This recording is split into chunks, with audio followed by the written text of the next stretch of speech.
Hello, good morning. Mama, when you guys are through, let me know.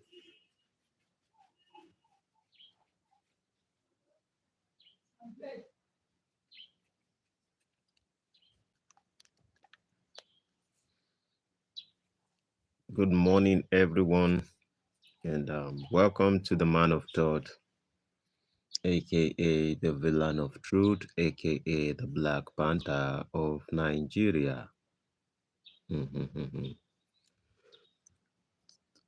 This morning tends to be Saturday, and I want to speak about a subject just for a couple of minutes, and I'll be off for today. And the subject talks about love leads. I would have rather preferred to use the word let love lead or love leads, any of it.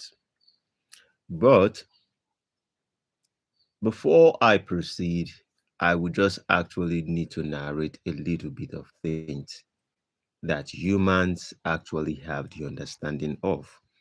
But sometimes we actually deny ourselves of reality. First of all,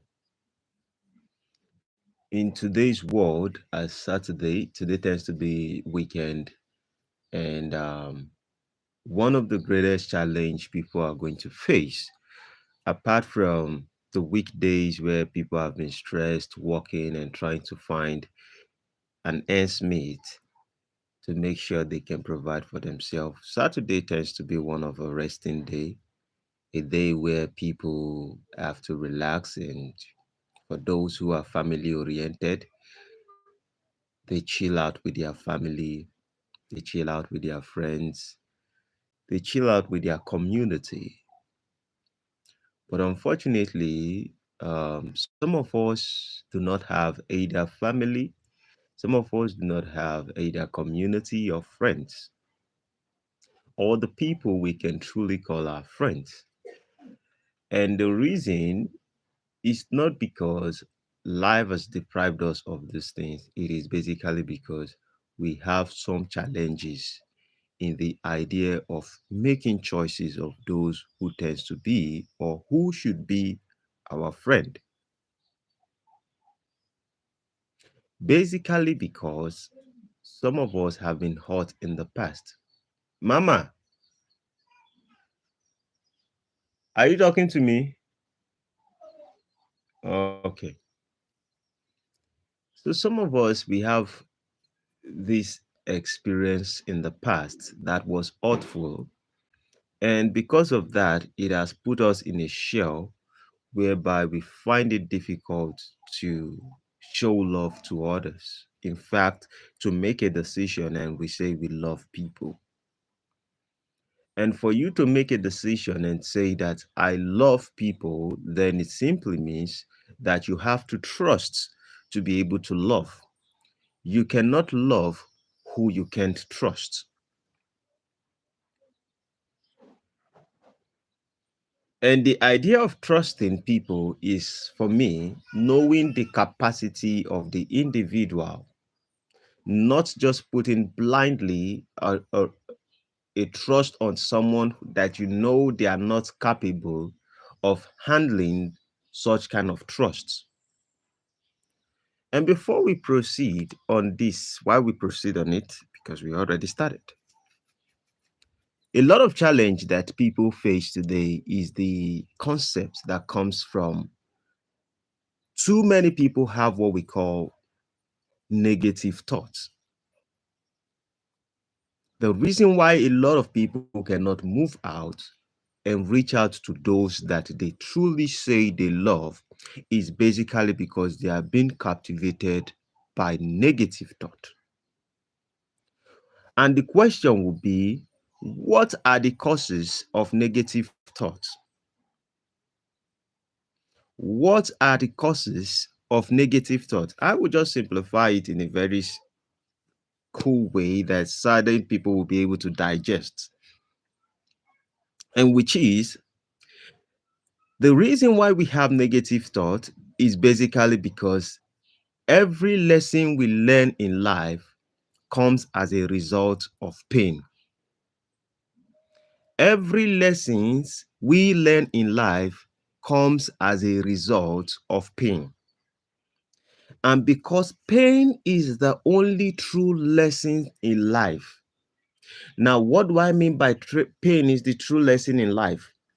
How many wisdom have you achieved today, or knowledge have you achieved today, that it was based off good time and time that you're celebrating, or you were rejoicing?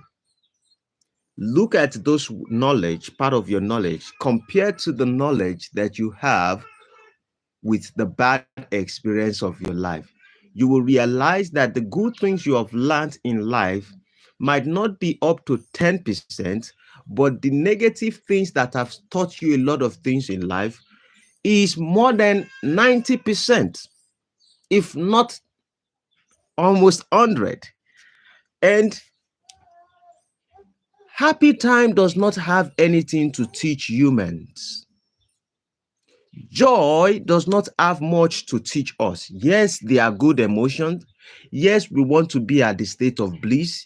Yes, we want to be happy. We want to rejoice. We want to have friends. We want to be at the top of life, be in the state of bliss. But the problem with all the state and all the time of joy is that they have no lesson or celebrate or anything that can help the next humanity to flourish. And if you ask yourself, how does negative things teach?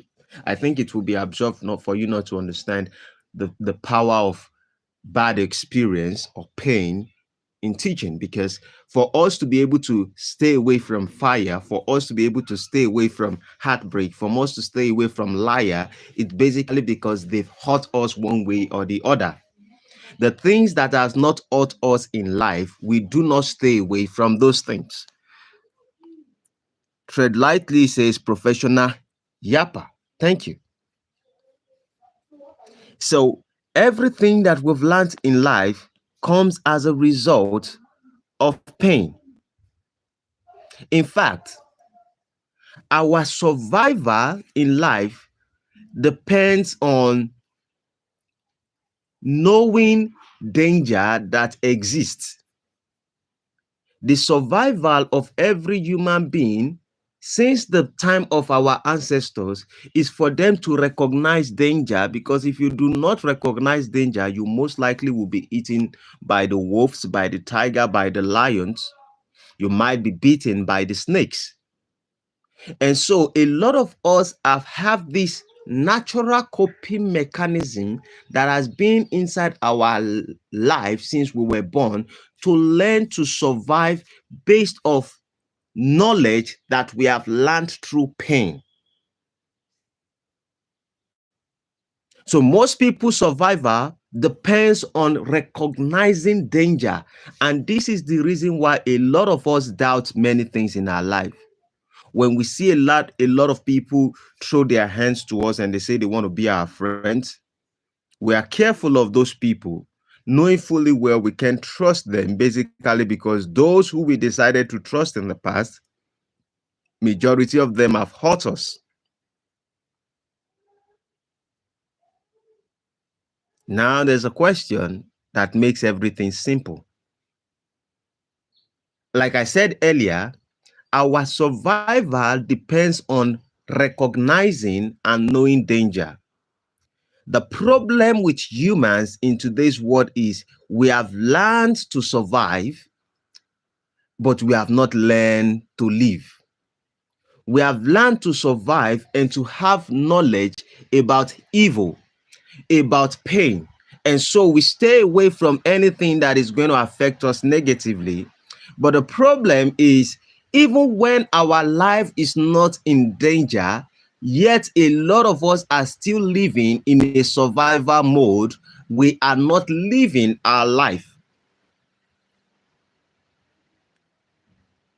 And to live a life, you don't have to live in a survival mode. To survive is different from to live life. To survive is so that you can be alive. To live your life, you don't necessarily have to be in a survival mode, but a lot of people indirectly in their head or directly only knows how to live in survival mode. And when nothing is pursuing them, they would be the one pursuing things.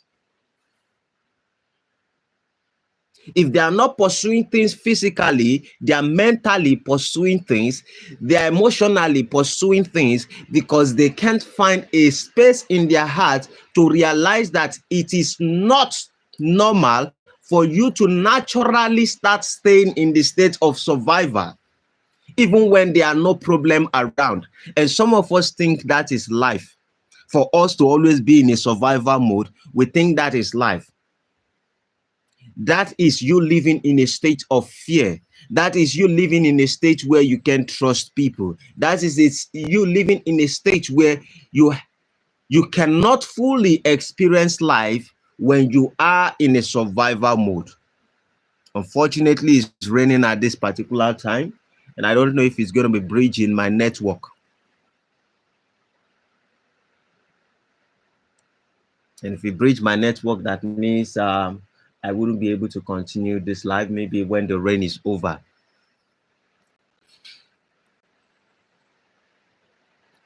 And so you hear a lot of people try to encourage everyone, and they tell you that you have to be very, very, very, very, very successful. Every day of your life, you have to be creative. You need to keep pushing forward. You need to chase the next thing. You need to have the next thing. That is how you grow in life. We so much talk about the growth of life that we forget about living life. Some people think the growth of life is you living life. When we talk about growth of life, then you ask yourself, what is truly the growth of life? Does the growth of life simply means you need to keep pursuing, or does the growth of life means you need to know how to live life in the best way possible? So a lot of people want to be like Elon Musk. Some people want to be like Jeff Bezos.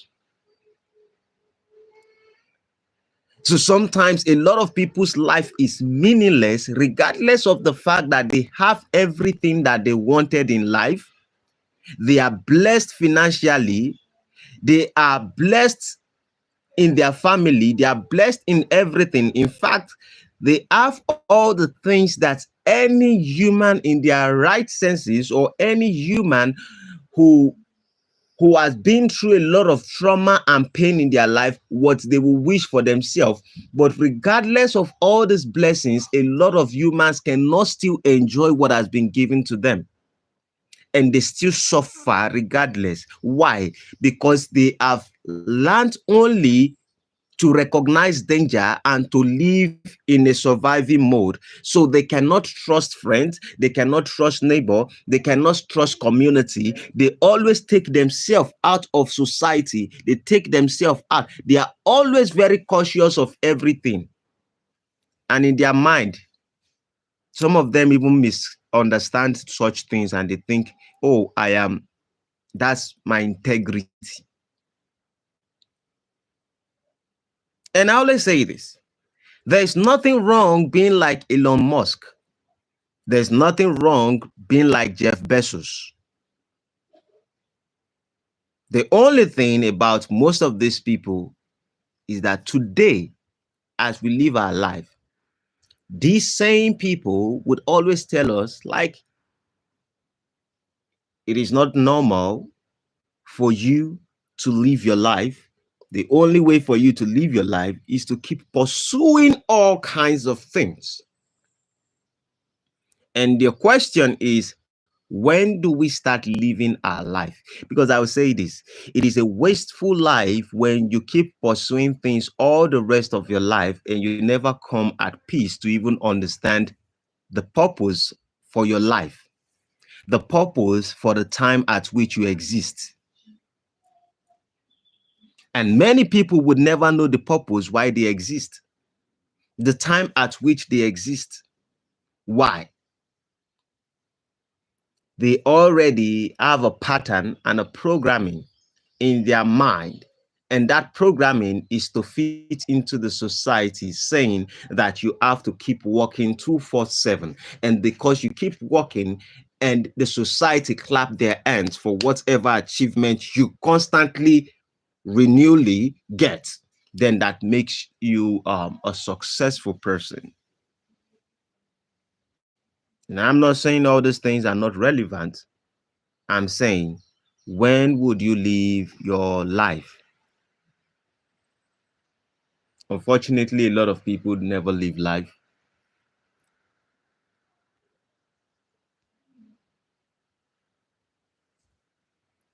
Nothing is wrong with becoming a successful person. Most of all these things, even when God has given people the ability to have all the necessary things in life, the problem is that a lot of them wrestle for power and position just to control others. Sometimes a lot of all these wealthy people, they make money and they keep pursuing to make money. A lot of us will say, yes, if Elon Musk has money, if Jeff Bezos have money, if all these great people have money, and they still keep searching for money and they still keep working to get money, who am I? I need to be like them. No, you are using their success to define your own life, and you think that is life, because most of them are doing these things, are making more money, not because they want to give out the money, not because they love the work ethic, but basically because they want to be in control of other people, because they want to actually control the world. And why would somebody be so blessed that all the days of his life he can live fine, the next generation will do well, the third, fourth, fifth generation will do well, he can still decide to give to the people in the society and the community, and it would not get broke. Yet this person still decides they want to keep working. Why? It is basically because they want to be in a position of power.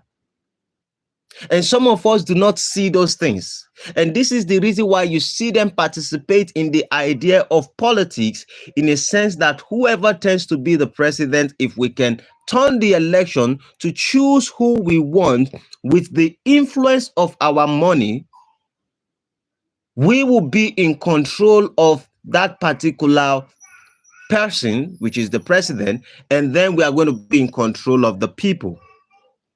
And some of us think that getting wealthy and being in control of other people simply means they are very successful. No, it only shows one thing: they are not in control of themselves. Whoever is not in control of themselves and they are very wealthy, they always want to be in control of other people's life. Because if life is going towards the direction you want it to go, and you have all the tools to enjoy and to experience the best part of life, why would you want to be in control of other people's life? The only reason, if you are so wealthy and you are in control of your life, the only thing you want to do is to show love to other people, not to be in the position of power so you can control their life.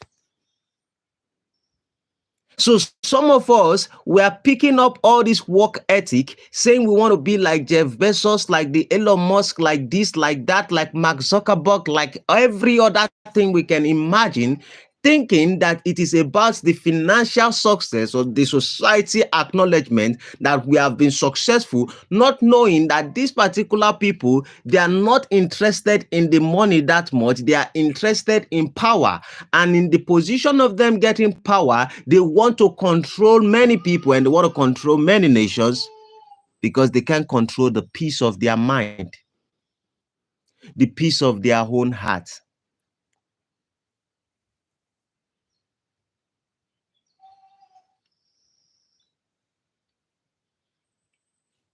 I only want to ask you a question. Let's say that there's an expectation of money you actually want in your life. Let's say $500 million, and you have it. What should give you a reason to keep chasing money? Let's say $1 billion. What should give you a reason to keep chasing money? Work ethic? Some of you will say it's competition. No, it's not really competition. They ain't competing about Elon Musk and no, they are competing not just to be in number one. They are competing because number one, the richest man or being number one in the world does not make any changes and any difference to any billionaire, other billionaires. Being in number one, this is what some of us we misunderstand. A lot of us think that it is about who wants to be in number one and to be the richest person. That's why they keep working. That is a fallacy. Nobody is making money so that he will be number one richest person in the world. Most of them are making money so they can be in control of other people because they are not in control of their life. Their life is not going towards the direction. So they are living in survival mode. Survival mode is the mode that we use to survive in life due to the danger we have experienced. The question is, you can truly survival mode. The only thing is, when would you start living a life that does not fall under living in a survival mode? And so a lot of us have already programmed ourselves as this. And so no matter what happens, the society have made us feel like whatever we have should never be enough, because true success only means when you keep pursuing things, and you keep pursuing things till the day you die. That is what true success is to a lot of people. Let me say this. There's a reason why I never celebrated birthdays since I was born. I've never celebrated birthday. And the only reason why I haven't celebrated birthday in my life is basically because I think that the day I need to start celebrating my birthday is the day I become very useful and every other person in life in my nation can benefit from me. That is the day I start counting my birthday. That is the day I am truly born. You can ask my wife, you can ask any of my family. I have never celebrated birthday. But the idea is to be a blessing to people. But a lot of these people, no matter how successful they are, it is never enough. And I'm saying this. It is okay for you to keep pursuing life just like them. There's nothing wrong. There's nothing wrong in you making it in life financially and you want to have the whole world in your pocket. There's no problem. The only thing is, have you sit down to ask yourself questions like, what if you can be in the position that you can control your life and you are truly in charge of your life? When talking about freedom of living, freedom of traveling from one state to another, freedom to move away from a country, freedom to take your children to those are not true life. You are not living life. You're talking about freedom. And the reason why those freedom are so much essential to a lot of people is basically because they've been in bondage in the first place. In fact, bondage has been what they actually know. So when they grab freedom, they just want to go every single place. And there's nothing wrong. The only thing is you have to do an inner research within yourself and ask yourself this question. I hope life is going towards the direction I want it to go. I hope I am feeling alive based off my actions day to day. I hope I wake up every time and I know that I trust people in my life. And some people would say, how can I trust people? You cannot love when you can't trust. Love cannot work where there is no trust. And for you to trust someone, you have to be in the state of, I am willing to take a risk. There is no time you can trust someone and you say, I trust someone completely. When you trust someone, that is the moment you can show love to that person, regardless of the fact that you know you can be betrayed. But you choose, because there is no true freedom in life. If you choose to trust someone, and if it fails because you trust someone, learn from the mistake of, why did you trust this kind of person? What were you looking for to trust this kind of people? And why did you sacrifice this much to show love to these people? And make sure it doesn't repeat itself. But repeating itself does not mean you have to build a wall around you that even you yourself cannot jump out of that fence. Because a lot of us, like I said earlier, we are only living our life based off survival mode. And survival mode is the negative way of how we think as humans.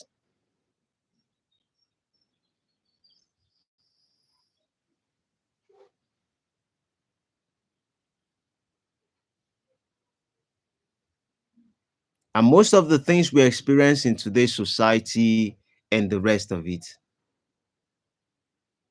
look at people like PDD, Michael Jackson, R. Kelly, and the rest of all these people. They chase after so much success. And trust me, when I say success, success in a sense that it has to be financial success and recognition to the world. And they want to take a step forward. They want to take a step forward. But when you look into these people's life, one thing is always missing. And that is peace of mind. And that is love. And being a human. And some of us are deliberately putting ourselves in this position to bind ourselves. So right now, today tends to be Saturday and tends to be a weekend. Some of us, we are afraid of staying at home because we don't even know what the day is going to feel like. Why? We have taken everybody that tends to be our loved ones in our life. We have thrown them under the bus. We have shit ourselves, and we have built a wall around ourselves. So regardless, if there is no work, you just find something to do to work. You do not have true friends in your life. I have true friends in my life. They might not be more than two. I build a family with someone who I can trust. And I'm not saying my life is better so everyone should emulate me. I'm saying if your life is not going towards the direction and you are not experiencing life to the fullest potential, something is actually wrong somewhere.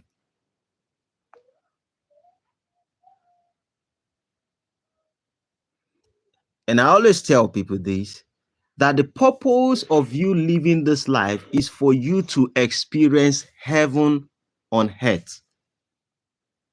Heaven on earth. And when I use the word heaven on earth, I'm not talking about the heaven that most people have in their mind. That's not the kind of heaven I'm talking about. Not the heaven that you are going to go to the kingdom of God and you are going to be dancing and you are going to be jubilating and you are going to be doing this party. That's not what I'm saying. Because if you truly want to understand if there's an heaven or there's no heaven, it is very simple for you to do it. It is very simple for you to understand if there's true heaven or there's no true heaven. And the best way you can do it is this.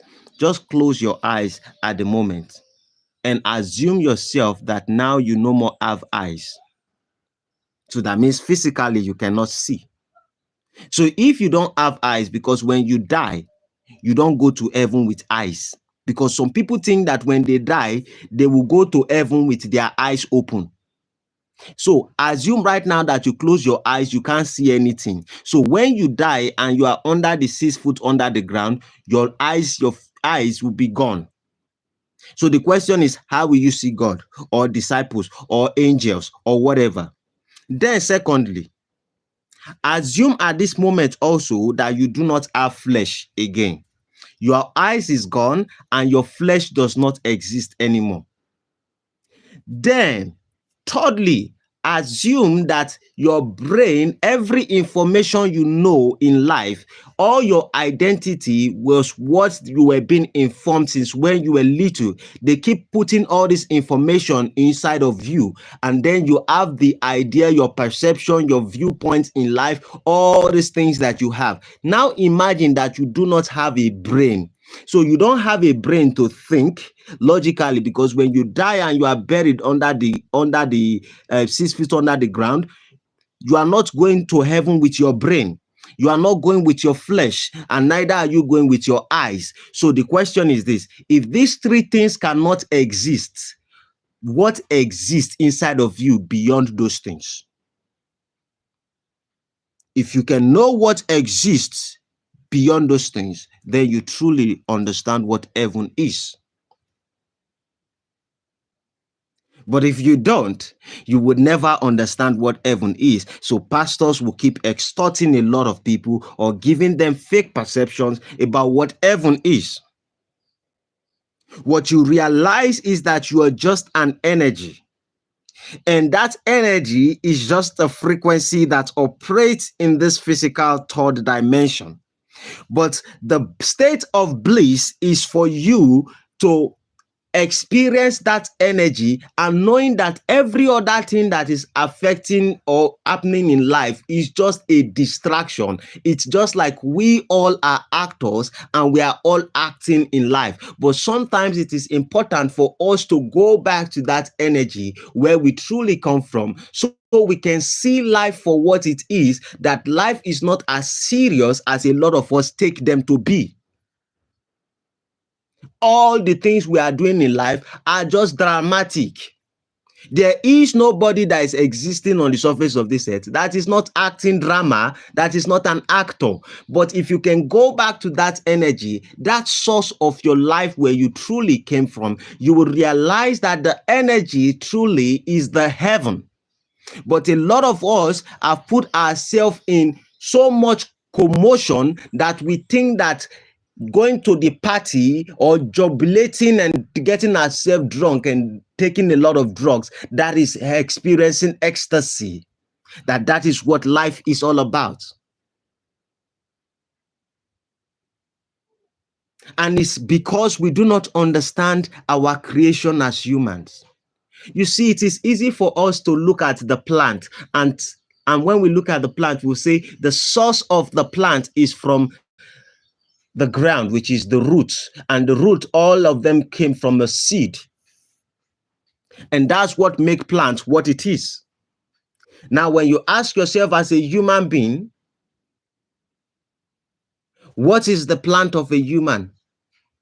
All the plants, let me say, the seed of every human being is in the brain.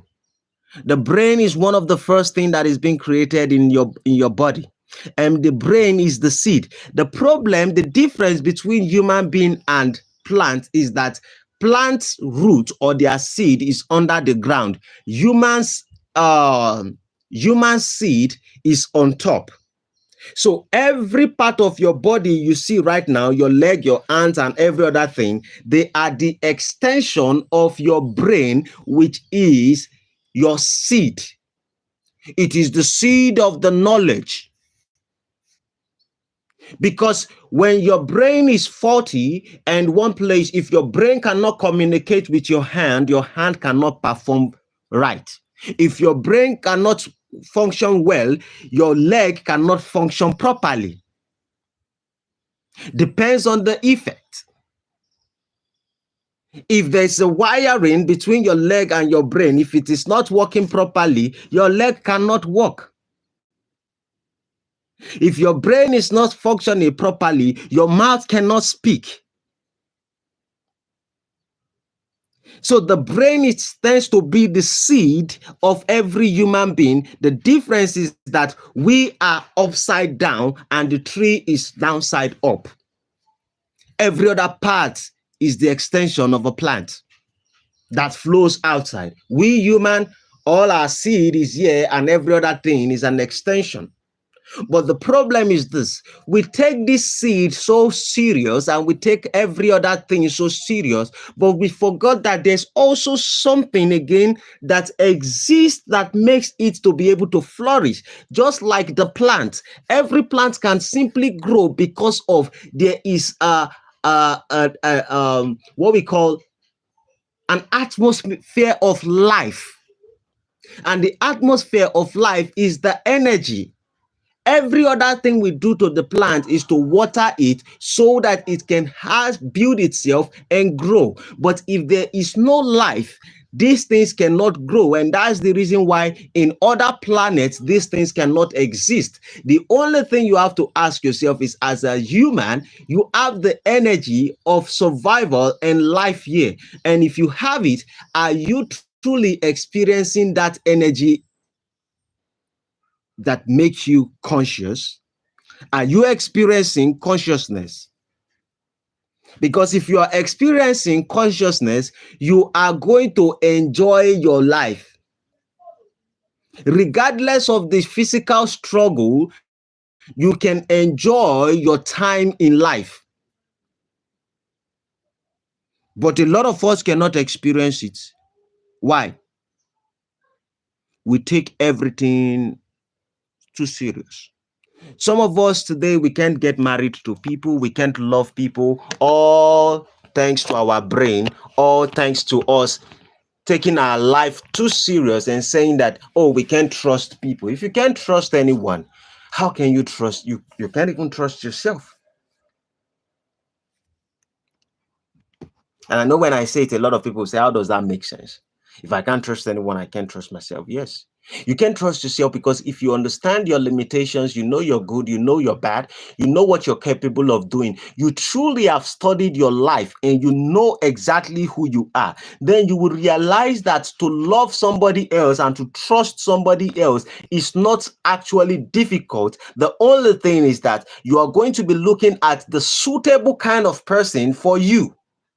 Because when you understand who you are, everything about your thought process and everything that makes you what you are, it is easy for you to look at yourself and know the kind of person that is important in your life. And that person, you can make a decision to trust. Because no trust, no love. And then you can see someone that complements you. I'm not saying someone who perfects you, someone that complements you. And then the person who is complementing you, they also have their weaknesses. They also have things that are going wrong. But the reality is this: how can you truly experience the greatest emotion in life, which is love? And if you don't have that love between you and somebody, or you and others, what a wasteful life. Let me not take your time so much because today is off. Let me not. Oh, the purpose behind all this that I'm saying is like, take your time on weekdays like this to reflect. It is not about community service, because some people just go into community service and I'm like, oh, I'm doing community service, I'm giving to people and the rest of it. No. Sometimes you're doing it because you don't know what to do. Do you truly love somebody? Are you really connected to somebody? Do you think that if you have it your way and you can truly trust somebody and you can be in a world whereby you can fully trust and love somebody, would you not want to take it? Would you not want to experience it? The problem is you have built so much wall around you, and then you begin to deprive yourself of certain experiences that you could have in life. And then you put yourself in a cage, and then you think life is not suitable, life is not suitable, life has these challenges, life has this thing. I said something most times, I'm like, I have gone through a lot of hardship in my life, I've been through a lot of hard things and difficult times in my life, but that does not make my life a hard life. My life is not a hard life. If somebody asks me what is my life is not hard. Just because I have an experience of pain, just because I've been through a lot in my life, does not mean I have to accept the idea that my life is a hard life. And some people, they try to make their life difficult because they are told that if your life is not difficult, you have not done something useful with your life. What happened with appreciating and experiencing the fullest of life?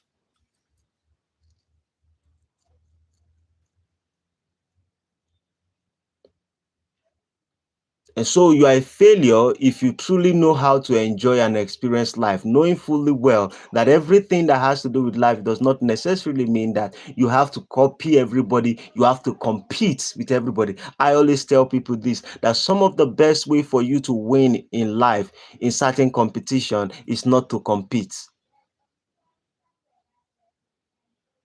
There's a time and season for everything.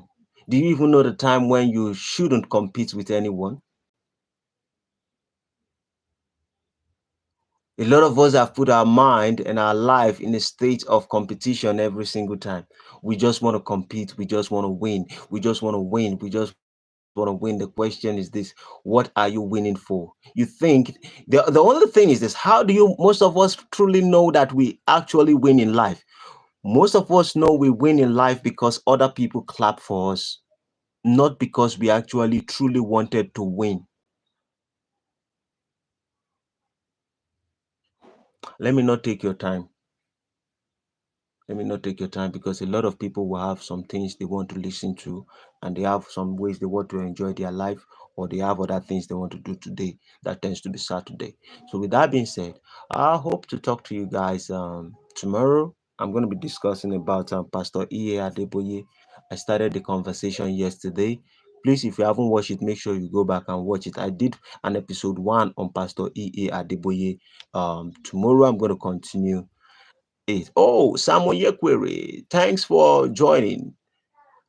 Well done, sir. Good day, sir. How are you doing, sir? I believe you're doing fine. Samuel Yekwere says it's human nature. What is specifically is human nature? What specifically is human's nature?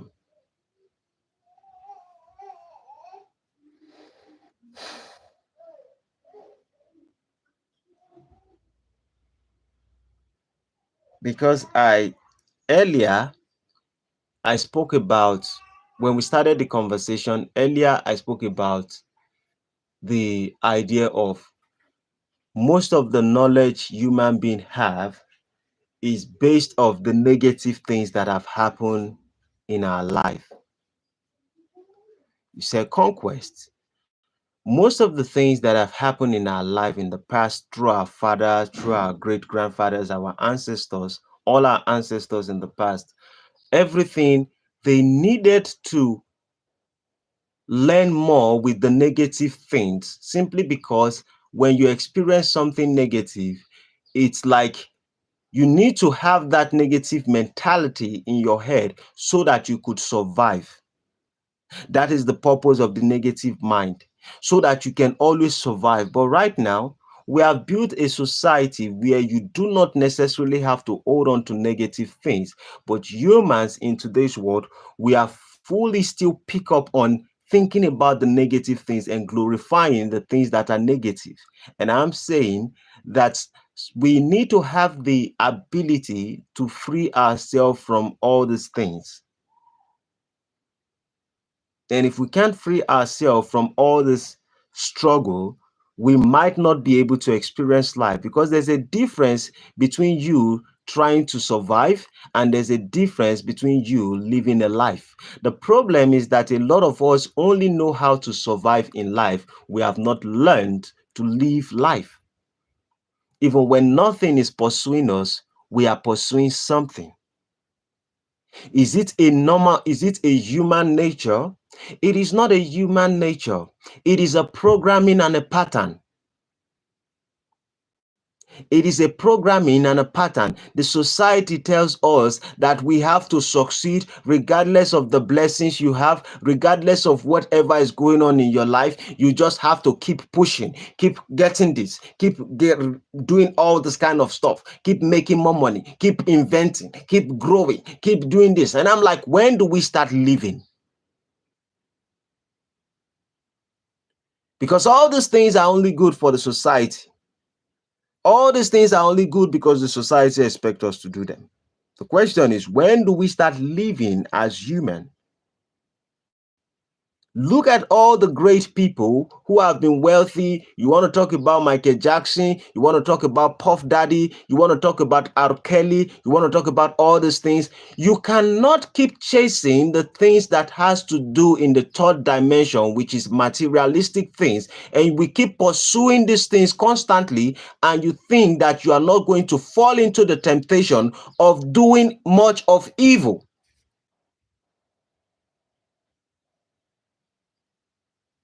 You would go at the end of the day doing more evil than doing more good. What is the purpose of life? Is the purpose of life not supposed to be for us to enjoy our life and to also be of a blessing to others? Now you can hear a story of what they say. Oh, they want to apprehend all kinds of people, either Jay-Z, they want to talk about Steve Harvey, they want to talk about all this set of people. Why? It is basically because these people, regardless of the success they had in their life, it was never enough. They have to commit into something for them to keep flourishing and getting to the top. The problem is a lot of them want to be in the position to control others. And anyone who is interested in getting to the position of power to control others is simply because the person does not have control over himself. Because if you have control over yourself, the question is, you ask yourself, how do you want your life to go? And tell me that the best way for you to enjoy your life is for you, regardless of the success and the wealth you have achieved, that it is for you to control other people. No, it is for you to experience love, experience trust, enjoy your. Some people do not even know how to enjoy their life. Some people do not even know how to live their life. Why? Because of the programming in life that you have to keep pursuing. Negativity is more lasting than positivity. Negative things are challenges in life, while positive things are accomplishments and easily forgotten. You know why it's that way? Because we have learned as humans to be very, very, very ungrateful. Humans, we have learned to be very, very ungrateful. I could remember there was a time about 2 years ago, I was going through some kind of struggle in my life. And every single time I wake up, I just try. This is just the method I was using. I just find a way to appreciate God for the things that I can see and the things that I experience. And I'm not just saying thank God because I thank God and I say, oh, I am appreciating life because I'm alive. No, I can't thank God because I'm alive. Being alive is one thing. In fact, for me to even have the concept of appreciating anything is basically because I'm alive. But I have to find a reason. And the reason is I have done this with my life. I've done this with my life. And I understand that it's going to be okay.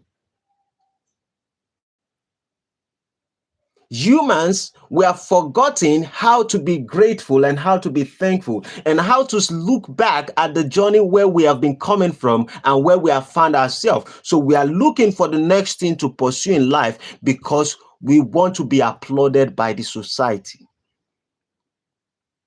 I am saying there's nothing wrong about it. But what I'm saying also is like, if you look into yourself and you realize that this is just a race that you can't finish, it is more or less like a race that you can't win. You keep running and running and running and running circles after circles. You keep running just to be able to achieve or accomplish, but you can never accomplish enough. It is not our nature. It is a society programming.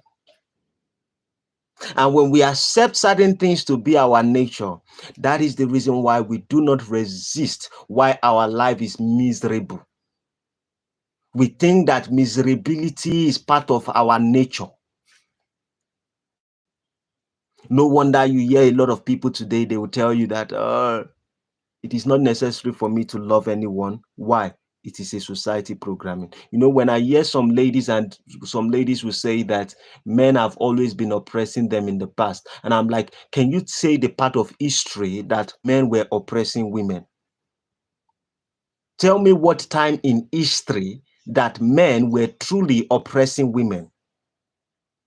But they sold the narrative so well to a lot of women that men have been oppressing them. It is about the patriarchy and the patriarchy. And today, what has it done? It has created division between most men and women. And so we have a lot of war that is going on in today's society that they call gender war. Why? Because they repeat it over and over again that a lot of them believe it. I am asking, the only time men always fight in war, men fight just to be able to have women. Men fight just to be able to protect their women and their children. This has always been the reason why men have been fighting war. But because somebody sold it to a lot of women today that it is men that has been oppressing them since the beginning of their life. And now what do they think? They think men are their enemy. Samuel Yekwere says humans are insatiable in nature. It's how things advance in life. Life is continuously challenging. We are not saying life is not going to be challenging. I agree with your definition, and you are absolutely right. I'm just asking ourselves, have we adapt that, or have we taken all these challenges to be our fate? Or have we asked ourselves a question, how can we truly experience the other side of life apart from what has been taught to us that is what life truly is? And can we truly experience other side of life if we don't ask ourselves those questions? I hate painting the picture most times like, oh, life is cool. And I have a lot of terrible stories. In fact, I have many terrible stories than an average person. Many terrible stories.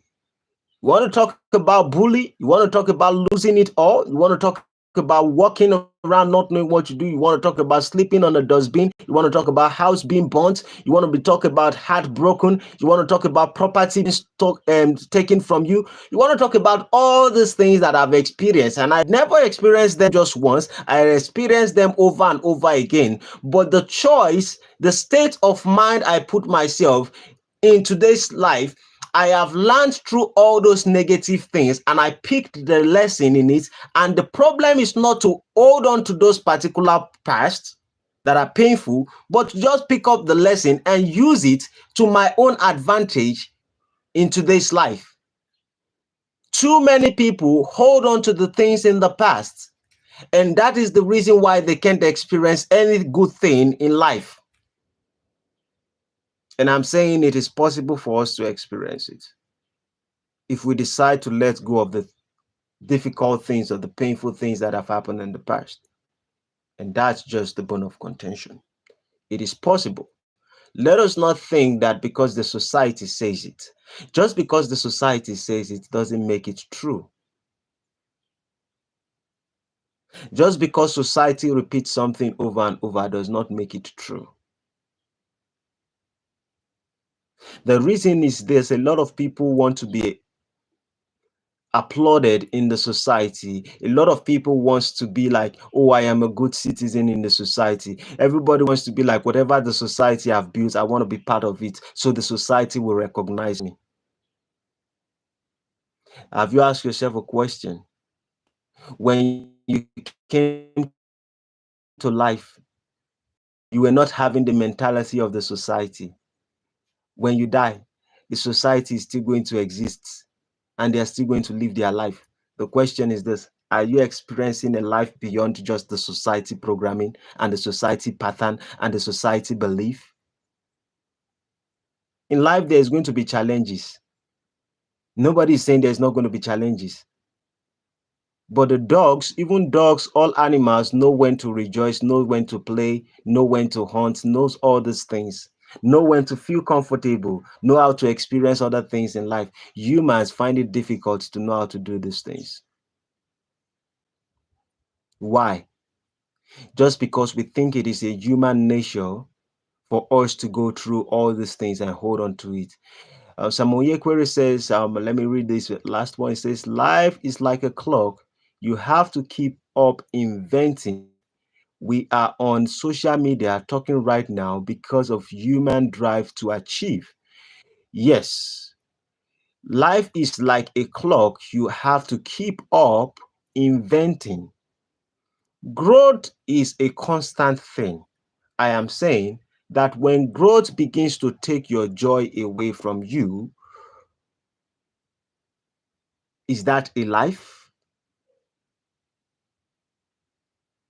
Just as I have social media or as things are going on in my society, I can make a decision to give to my society. I can make a decision to step out to go do my work, my daily work. I still invent myself. I still read book. I still study a lot of things. I am still improving myself. But just because I want to improve myself, that shouldn't take the peace of my life. That shouldn't take the joy of my life. That shouldn't take the fact that my life experience is supposed to be a blessing. A lot of people do not understand, cannot differentiate between their life experience and the pursuit of their growth and the invention of themselves. A reason why we use the word that we have to keep up inventing ourselves, it's basically because we think that is what life is about. Humans can continuously invent themselves. We can always keep growing. But did we make the choice deliberately? Did we make the choice? Is it a society programming? When do we start living a life knowing that all this invention of myself should not take the peace of my life away? All this invention of myself should not stop the experience of my life. Because let me ask you a question. You just have to create a balance between work and enjoyment.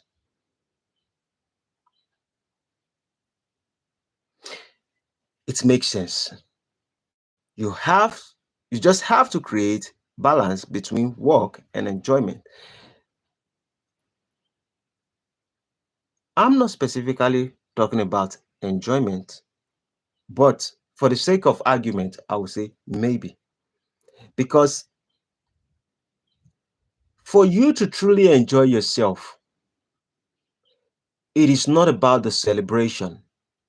Some people think it is the celebration that makes you enjoy yourself. It is not the celebration, it is the appreciation of what you have. There's a distinction between these two things. To enjoy your life, because for some people, maybe Samuel Yekwere would understand what I'm saying, but just because of language, for the sake of language, that's why I'm explaining it in details. Enjoyment to a lot of people is like work without play makes Jack a dull boy. And some people would think that, oh, whenever I work and I work so hard, let me take out time to go celebrate, to go dance with my friend, to go jubilate, to go drink, to go play around.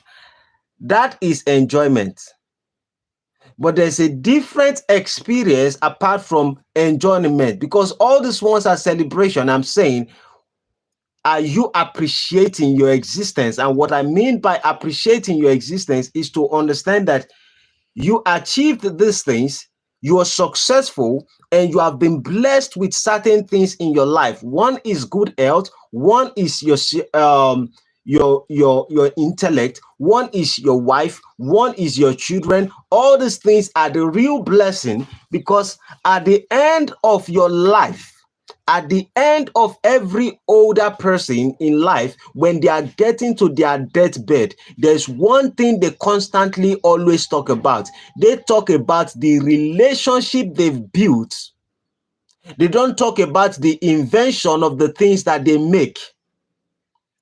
I have rarely seen somebody going to the deathbed and talking about the television they produced, the music they produced, all the things that they've invented. No, people do not talk about it.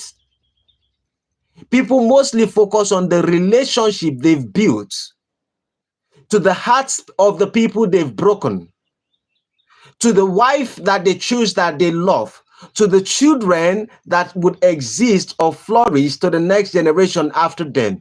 They regret mostly of the relationship that they have either worked with perfectly or the ones that they've destroyed with their hands, and they try to find more forgiveness or to make sure they harmonize. And this is the reason why people that are in their deathbeds, they most likely talk about the unity and the harmony of people. They do not talk about invention of the next generation generator or router or fan or technology, because at the end of everyone's life, those are the things that truly matters.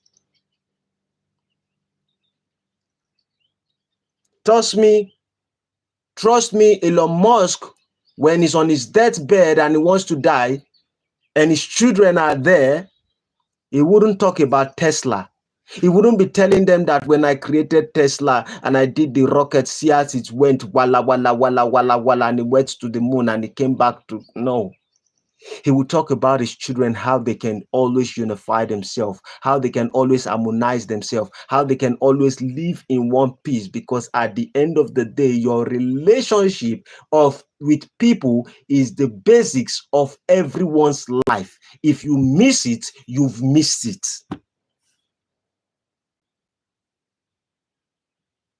I've spoken for 1 hour.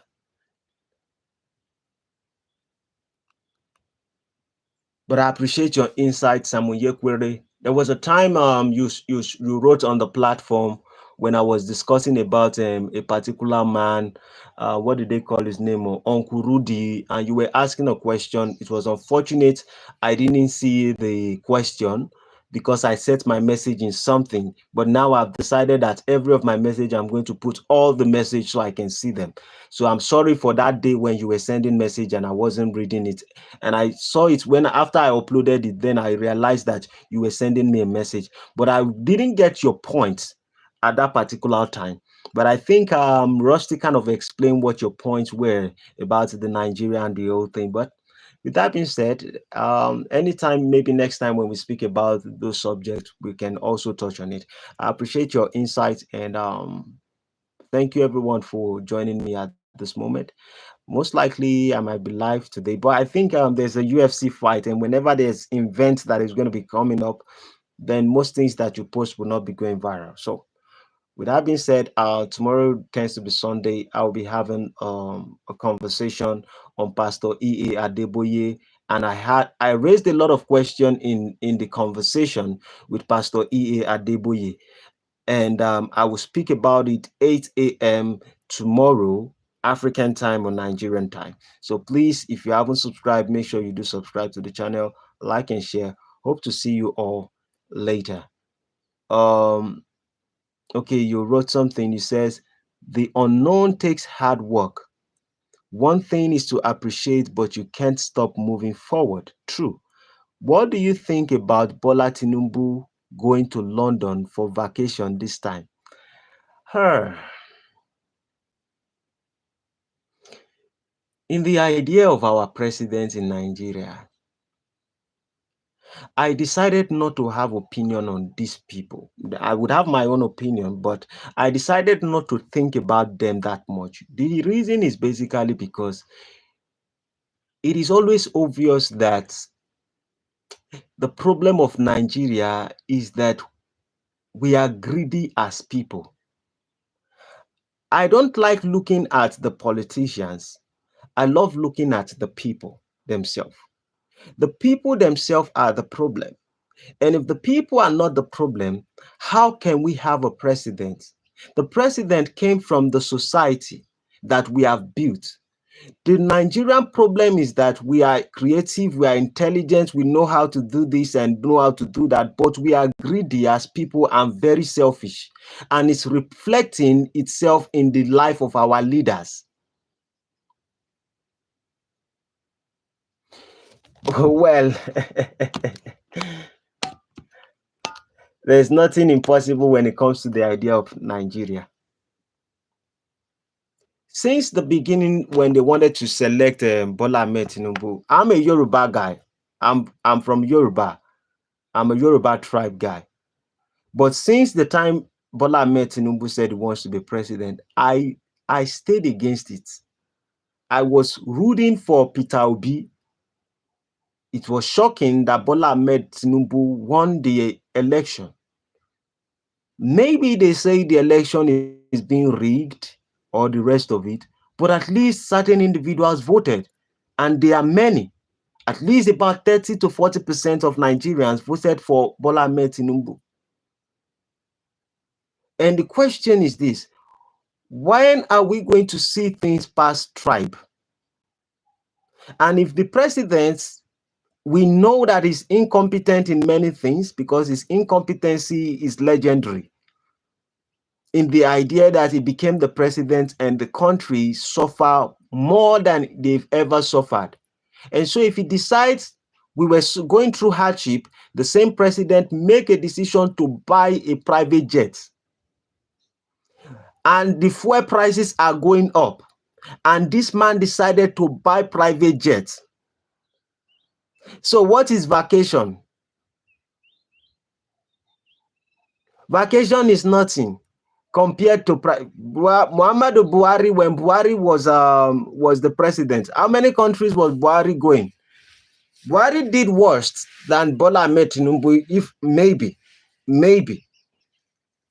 because on the aspect of Buhari was just going and his own. Maybe he was going for vacation, and he will keep telling us that he's going for medical checkup. So every day Buhari is always sick. Rusty, thanks for joining. Likely was timed out by Rusty, 1.8k seconds.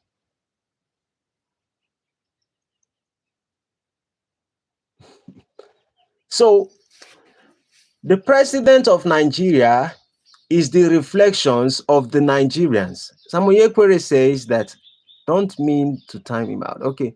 Samuel Ekwere says he's going to London to spend millions of pounds in UK, boosting their country while its citizens don't have food to eat.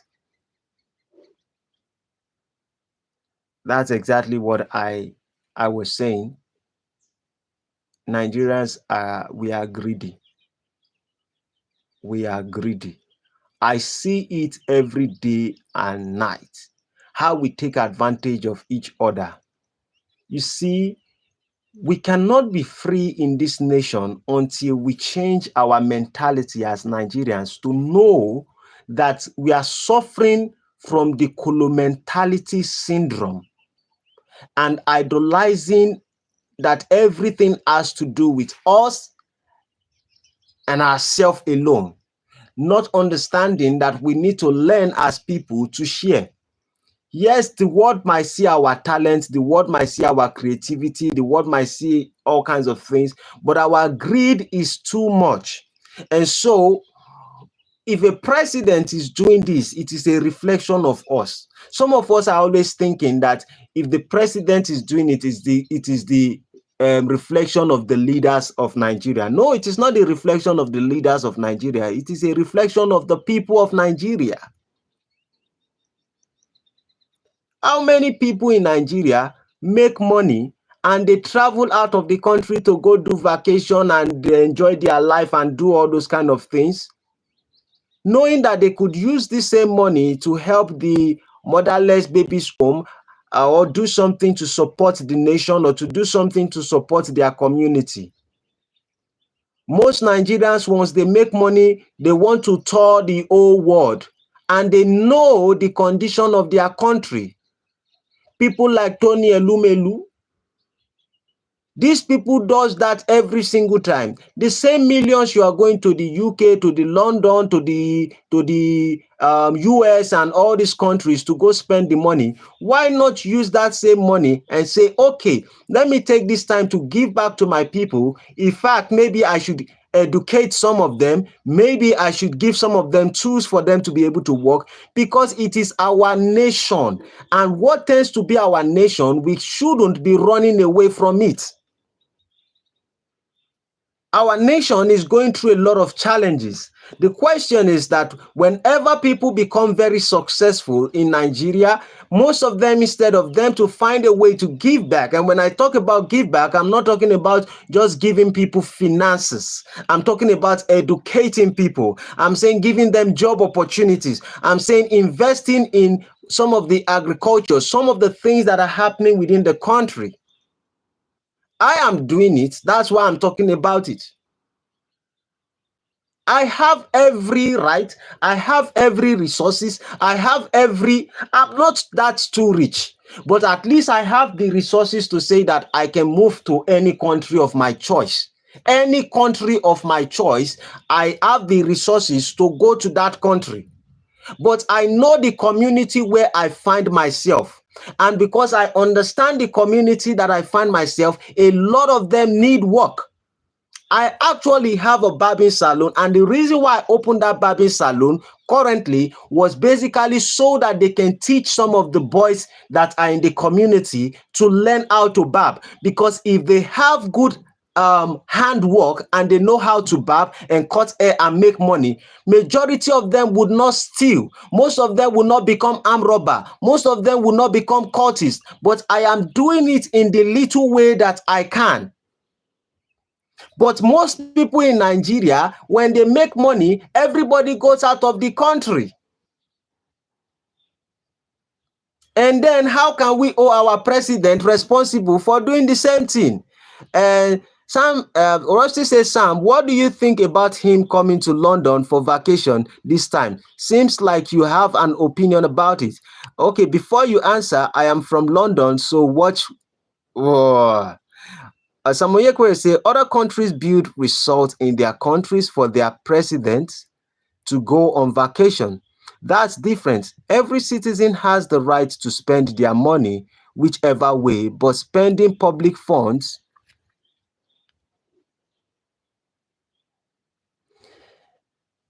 You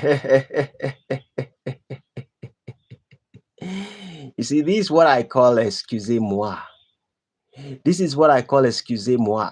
I'm not saying we do not have the freedom to spend our money the way we want. I'm saying at least you understand people like MKO Abiola. So you understand somebody like MKO Abiola. You also understand about the history of Femi Anikulapo Kuti. These people have the resources to be in another country and to enjoy their life and to celebrate their life there. But they make a decision that this is their God's given land, this is their God's given nation, and it is important for them to sacrifice and to help their nation. And they did that. Why? We understand the condition of our country, and we understand that most of the constitution of our country is holding our leaders to be able to succeed. And besides, most of our leaders are greedy because we as the people, we are greedy. And like this, if we Nigerians begins to hold each other like we see ourselves like true brothers and sisters, and we take our fund and we invest in the country, why is it terrible? Is it a bad idea for us to decide as people, knowing that our country actually need the help at the moment? Our country, when I talk about our country, I'm talking about the people of the country, majority of the country. If we can just decide, like I say, I want to build something to help the children of this particular community. In my estate right now, I fought for there to be, what do they call it, recreation center, because the estate people sold out the recreation center. I make sure I fought to make sure they gave find a different land and build recreation center for the children, because it is important that children experience a good life. I could have made a decision and still say that I want to go somewhere else. See, my funds and the public funds are similar funds. My funds and the public funds is similar funds. And I know there will be a lot of distinction in a sense where you will say, oh, the people gave you these funds. Why are you taking it? Why are you abusing the funds? Let me ask a question. He can make a decision not to go for vacation, and he can make a decision to steal the money. What is the difference? If he did not go for vacation and he decided to steal the money and embezzle the money and give his children, and they hide all the money just like Abacha did, what is the difference? Greed is still greed.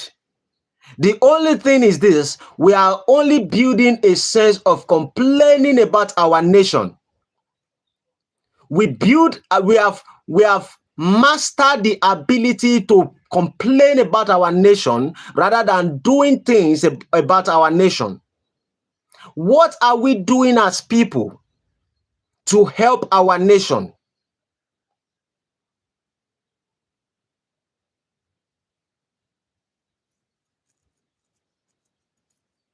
What are we doing as people to help our nation? So if Tinubu goes for vacation, it is the same thing as keeping the money of the public. It's wrong to spend public funds for personal use and satisfaction. It's nice to be patriotic, but it is your right to spend your money anywhere in the world. Americans travel all over the world, but their country is better than our country. America is better than our country. We are the people of Nigeria. The other day, I was saying something about Uncle Rudy. Uncle Rudy, why is it that a lot of people who are in the Western culture, Nigerians who are in diaspora, some of them would always say that Nigerians are, our state is like an animal kingdom. They will say Nigerians, when they travel out of the country and they are doing fine wherever they are, they refer to Nigeria as animal kingdom. And I always say this, that if Nigeria is actually a kingdom of animal, you came from the kingdom of animal, what does that make you? It means you are in a civil society, a better society, but that does not change the fact that you also came from the kingdom of animals. You said that the public funds is not what is supposed to steal. When we are greedy as people, you say patriotic is a good thing. Patriotic is what we need as people. Patriotism is what we need as people.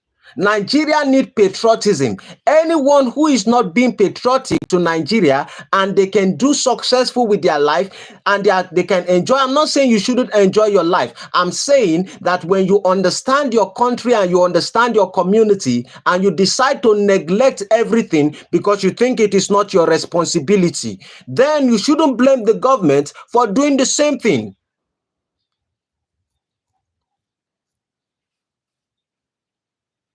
You say people go to jail for embezzlements, but no one goes to jail for spending his money. Well, people don't really go to jail for embezzling people's money. Yaya Bello stole a lot of billions or millions. Now, where's Yaya Bello? Did the EFCC catch Yaya Bello?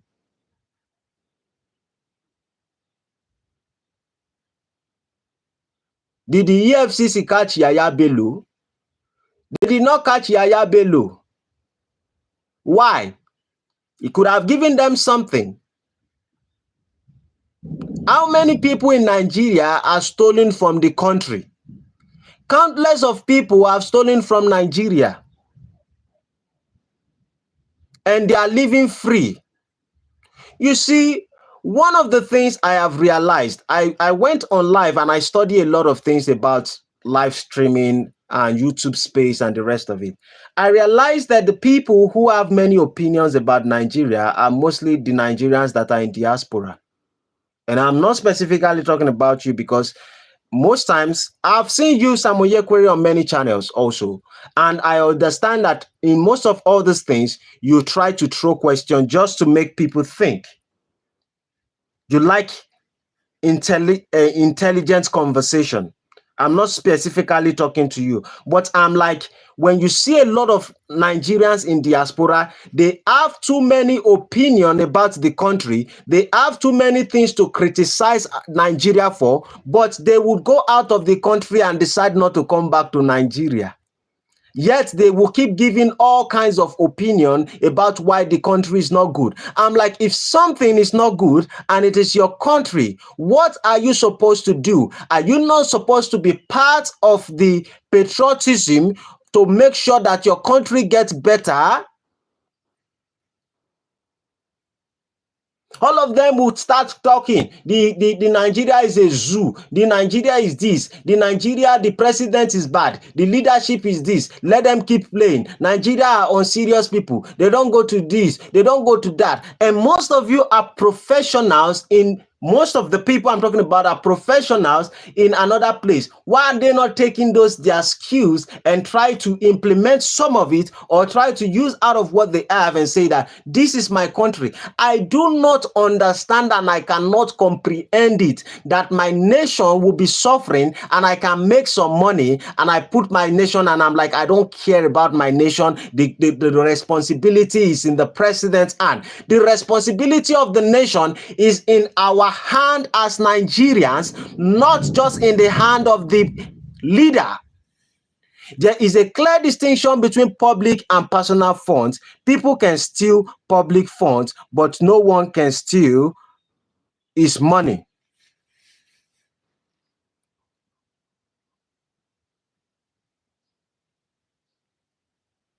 You see, people like to hear what they want to hear. The difference is I don't like to speak what people want to hear. I like to speak what I know is true. I don't say things for people to applaud me and say that I am saying the right thing. No, I am saying what is true. I'm saying Nigeria is in a state of emergency. The country is bleeding. Now, the laws you're talking about that, oh, he stole public funds. I'm just saying you are seeing it from the aspect that he decides to go to vacation. Now, when he used the same public funds to buy private jets,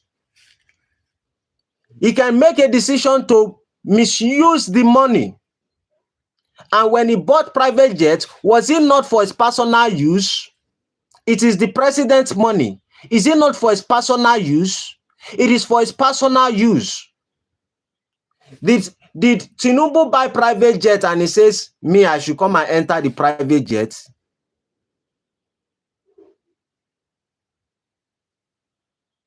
You said diasporans say these things because they have seen a better way of how to do things. Hear your word again. Diasporans, let's make the word complete. Nigeria diasporans say these things about Nigeria because they have seen a better way of how to do things. Now, the question is, if they see a better way of how to do things, why don't they come to their country and implement the strategy that is working in another country, since they have seen something better? If you know how to do something better, shouldn't you come back to your country and come and implement and integrate and lecture the people about it? At least, the minimum that a lot of them can do is to host a lot of seminars with Nigerian youth to inform and educate them, not to stay outside the country and keep screaming, Nigeria is an animal kingdom. Nigeria is an animal kingdom, forgetting that they also look like the animals. And they come from the kingdom of the zoo. So we all are animals. The difference is some of us are in the kingdom of animals. And is it not better for an animal to be in his kingdom than to be in a place where A Nigerian mayor in Cleveland, Ohio, went to jail for accepting a wristwatch gift. It's raining. Rain, rain, go away. Come again another day. The man of touch wants to talk.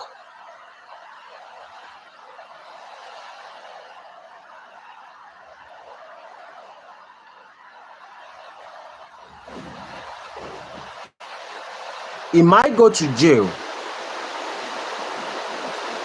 They might put him in jail. That's not our nation. Cleveland can decide to take all the old Nigerians there and put them in jail. Look at the so-called democracy in Nigeria. It is a joke.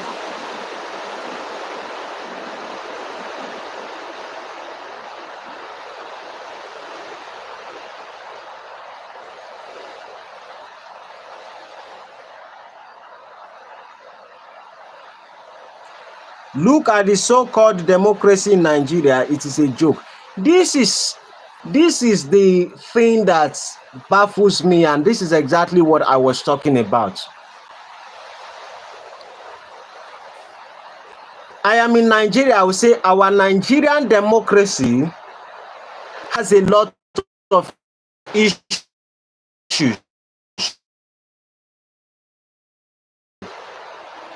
I will say it because I'm in Nigeria. And I will say that what is my opinion? My opinion is to do A, B, C, D, E, F, G, H.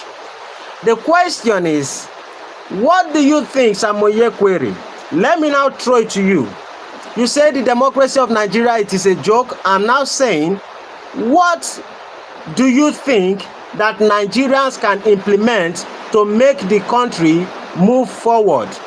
Then, secondly, what are you willing to do to help Nigerians to move forward and so that our democracy, you can be part of the patriotic Nigerians in diaspora? What will be your contribution to the Nigerian youths?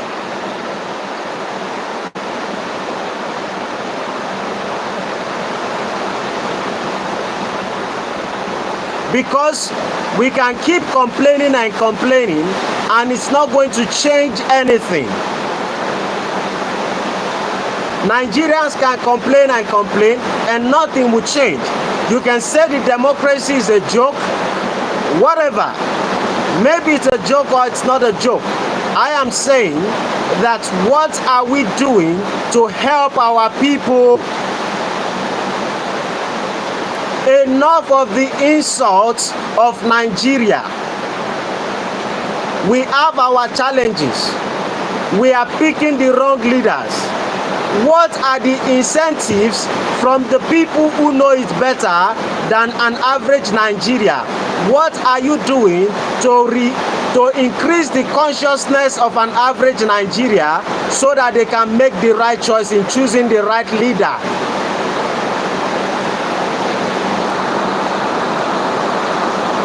When you insult Nigeria and you say that we are a joke, our democracy is a joke and all of that, what do you imply? Do you think that we should all lock up the country and run away from the country? Would that be a solution to the problem of Nigeria? If all of us decide to throw Nigeria away and everybody run out of Nigeria, is that the solution?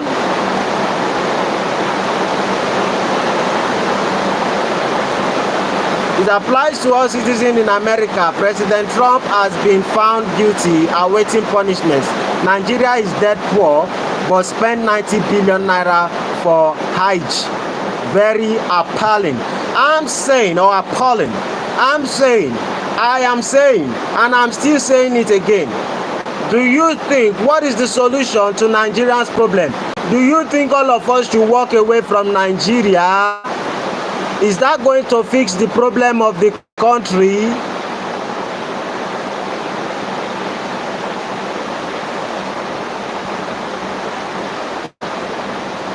Rossi says Nigeria would need to find investors in industry, but the people don't like Western influence, so it's always going to be a struggle. This is somebody in the UK in London is seeing clarity of the problem of Nigeria and is saying that this is our challenges. We that we are Nigerians ourselves that are outside the country, what are we doing? We are only saying Nigeria is a joke, Nigeria is appalling, Nigeria is demonstrating, Nigeria Chukwufugbelegi Nigeria. We say Nigeria is an animal kingdom. We say Nigeria is this, Nigeria is that. Some of us are doing well in Nigeria and we are not doing illegal things. We are not stealing, we are not carrying, we are not raping. We are not doing any of all these things.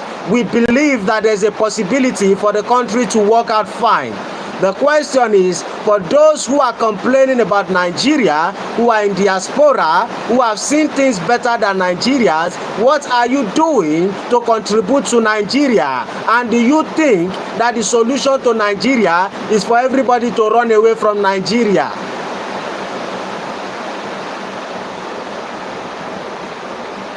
Nigerians, by Rossi says Nigerians with wealth won't want to invest for the main because it would be a failed investment, but for investors to come. The country needs to show its worth, then coming.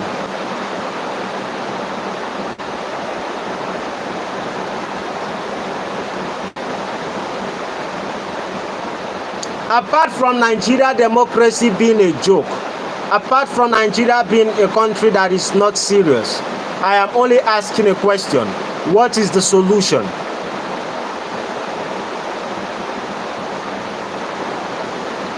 What are the solutions? And if you have the solution, what are you contributing to make sure it works?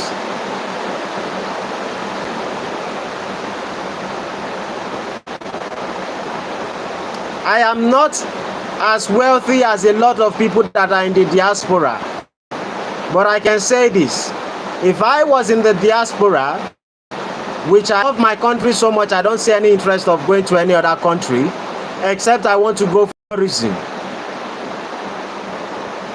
But if I was a diasporan, my thought would be, how can we host a lot of events? How can we in diaspora host a lot of events and communicate with the youths of Nigeria? And we come and have a live show in Nigeria. We set up an event at least 4 or 5 times a year. And with that, we give them the mindset to know how to go after the government, to know what they should be demanding from their government, rather than all these consistent protests and people losing their life.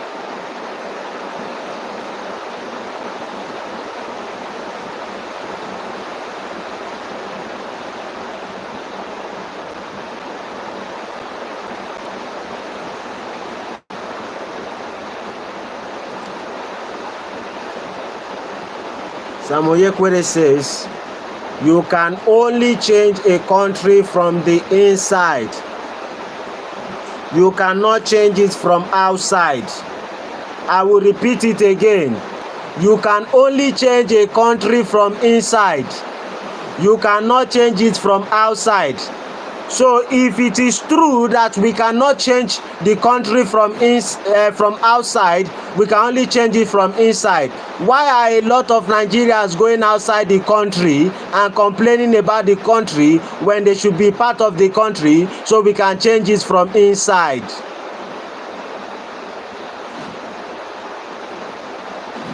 I repeat it again. You can only change a country from the inside. If you can change the country from the inside, that means you can't change the country from the outside. But a lot of people have left Nigeria and they go outside and they are not willing to come back to Nigeria to change it from the inside. Money don't go to hustle an unstable and lawless society. Money don't go to hustle an unstable and lawless society. Well, you have a society that are lawful. The question is this: what are you doing to contribute to the Nigerian to make sure we can uphold the laws? Okirikiri na nna abụkwa ose na anarị elu. Wọ́n ní Sàfí ní Sàfí Sàfí la wà tẹ́lẹsẹ̀ àtúrege la wà àtúrege la wà sọ́lẹ̀. Ọwọ́ ìyá wa Òṣòrògà Adímọ́lá Ogún olókìkí òru agbalanṣóló àjíjọra. Do you know what I say? I said nothing. Sam, without money though, it will always be hustle and unstable.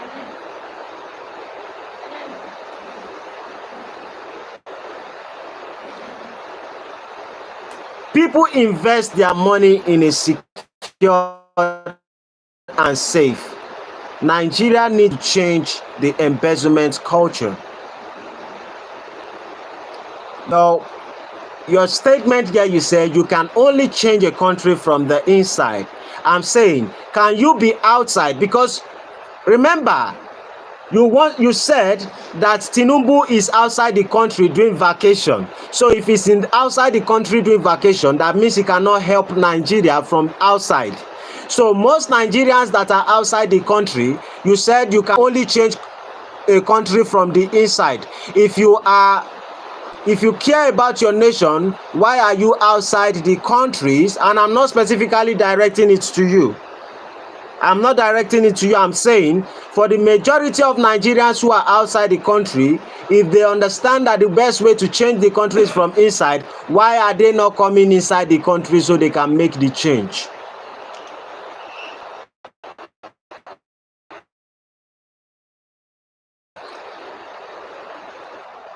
The embezzlement culture. Now, some of you, this is what I believe. Most Nigerians that are in diaspora think they understand anything. It is easy for a lot of us to read book. It is very easy for you to study and read 10 book of Moses and read the law and the constitution of Nigeria.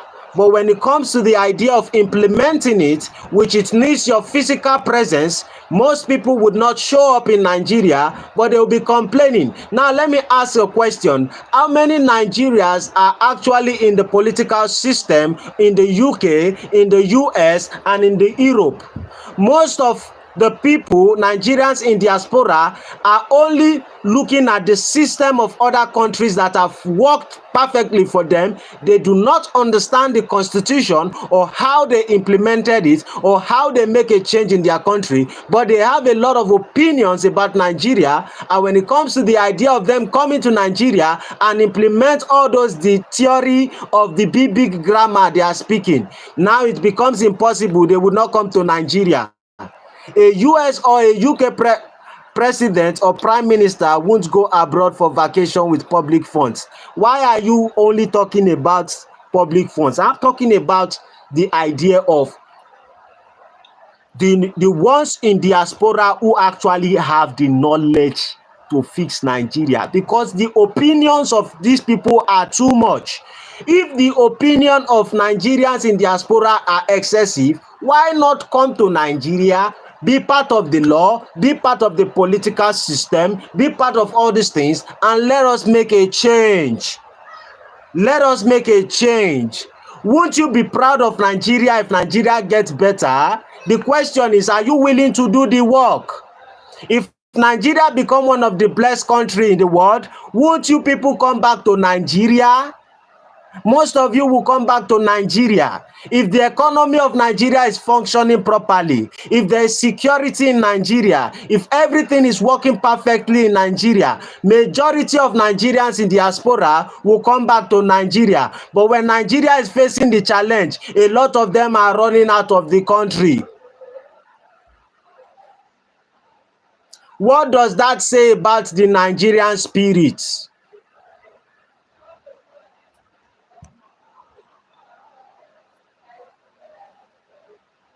I might not have my PhD or STD or HIV, but I am not a fool that anybody can pajalobo for me. Nobody can call a dog a monkey for me. I understand the country, and a lot of people only have the opinion of Nigeria, but they don't experience the things in Nigeria. So the opinion does not really count. Let Tinubu keep spending the public funds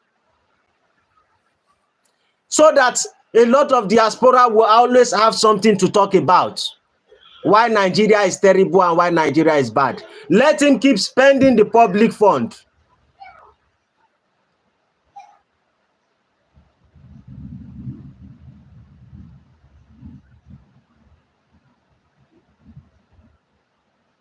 Nigerian politicians accept gifts and bribe on daily basis. I be America, it's against the law to accept gifts while holding public office. My question is, since you people understand all these things, why are you guys not bringing it to Nigeria to come implement it? If now, let me ask you people a question. Please, sir, Samoye Kwere, sir. Please, I want to ask a question. If all the Nigerians in the US and in the UK decide to come to Nigeria and then they come to the justice system or to the parliament or the House of Rep that we have to implement something because we as Nigerians that are in diaspora, we have seen what is working and we want our nation to work. If you guys can organize yourself, don't you think the Nigerian politicians or the Nigerian government will listen to you guys more?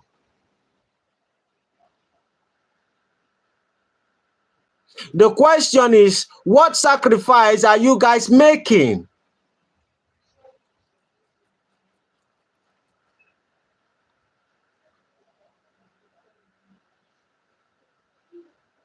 What have anyone done for the Nigeria, those people that are in diaspora? Okay, Rusty says, Sam, have you seen the amount of money our prime minister and the American president earn for being in that role? They don't need to spend public funds. They still do, though.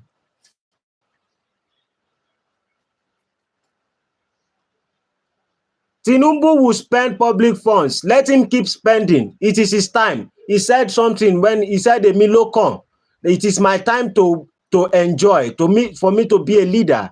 Diasporas are living their dreams.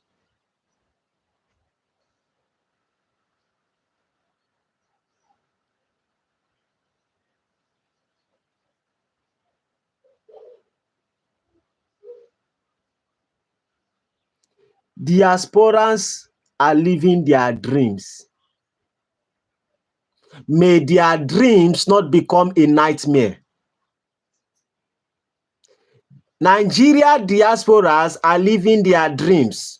May their dreams not become a nightmare.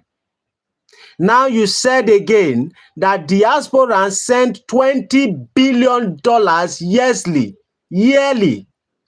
I should Google it up. Please, sir, which account are they sending the money to? What account are they sending the money to? Is it to the president? Is it to a governor? What governor of which state? Because it's easy for somebody to write something on Wikipedia and upload it on Google, and then we have those information of lies. It is a lie from the pit of hell that Nigerians in diasporas are sending $20 billion yearly. That is a lie. Big lie.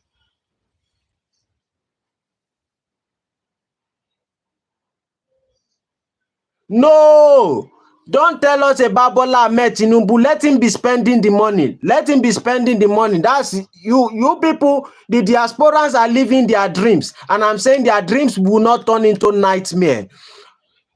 But diasporans send $20 billion every year to Nigeria. What kind of lie is that? Which account are they sending the money to? How are they contributing the money? A lot of Nigerians that are in diaspora, they are not living their dreams. Most of them are squatting. Most of them do not have a house. Most of them marry white women that are telling them that if you misbehave, I will send you back to Nigerians. Most of them's money cannot do a lot. How are they now contributing $20 billion to Nigeria? That is a lie. What kind of lie is that?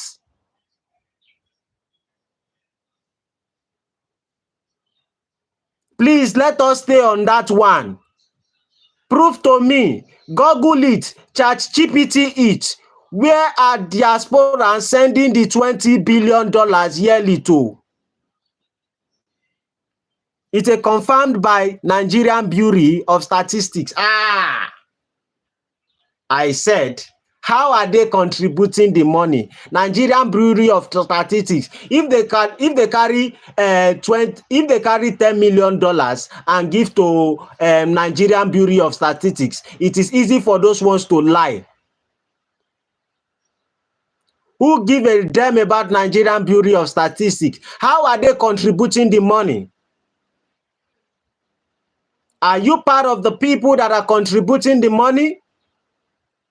Do you know anyone that are part of the people contributing the money for Nigeria to have $20 billion yearly? If so, can you provide the number? Can you provide the contacts? Can you give us the email address?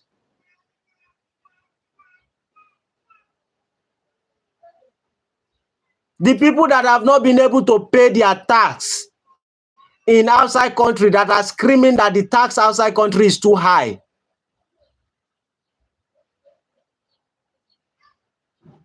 It is ironic, oh, my brother Rusty. Over ironic and funny.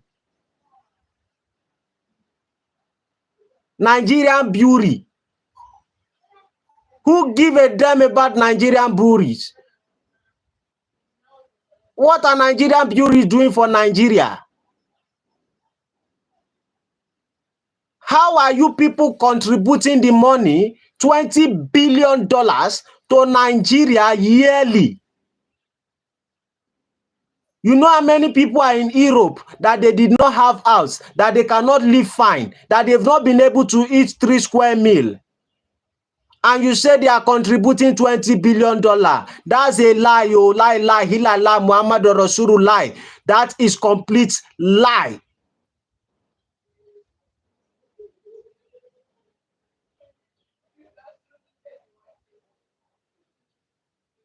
Please, sir, such a lie gives high blood pressure. Such a lie gives heart attack. Such a lie can cause stroke.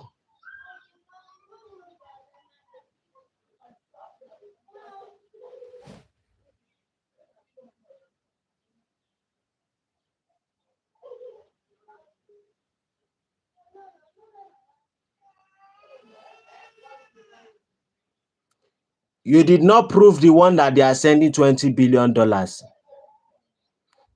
You did not prove the one that they send $20 billion yearly to Nigeria. What is the account that they are sending the money to? You did not prove it. How are they gathering the money? You did not prove it. Who are the Nigerians in the diaspora that are sending the $20 billion? You did not prove it. Please ask other Nigerians that are in diaspora. Then now you say diaspora send money to family members who spend the money in Nigeria and many build houses in Nigeria.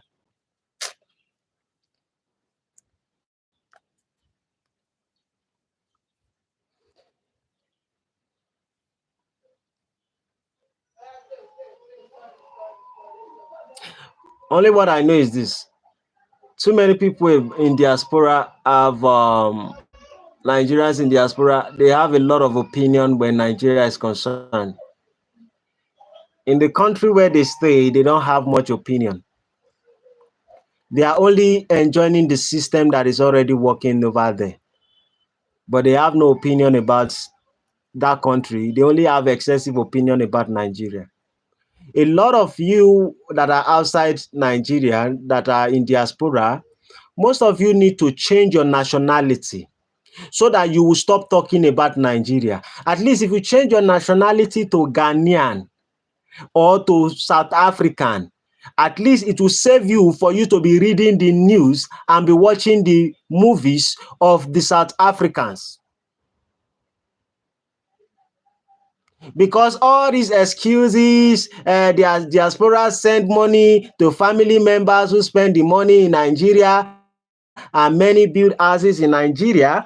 I know that diasporans are building houses. Some diasporas are buying property in Nigeria. Some of them, not all of them that are bad. Not all diasporans in Nigeria that are in diasporas are bad. But I'm saying majority of them are terrible.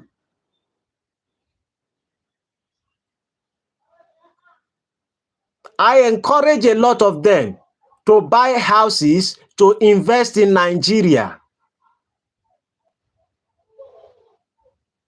In my properties that I've bought, I've not paid a single tax.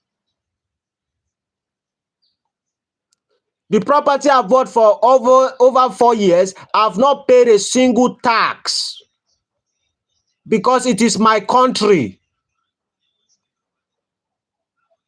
President Obasanjo, Bola Tinubu, Goodluck, Jonathan, and Okonji Iweala, Director, TO, and Dangote confirmed it.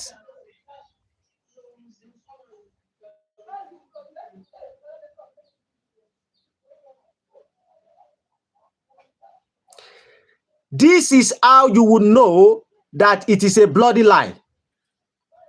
The same diasporans who are complaining about the Nigerian government, the same Nigerians who are complaining about the politicians of Nigeria, now they have $20 billion to give to Nigerians and they still give it to the government. What does that say about the Nigerians in diaspora? You complain that our government is bad.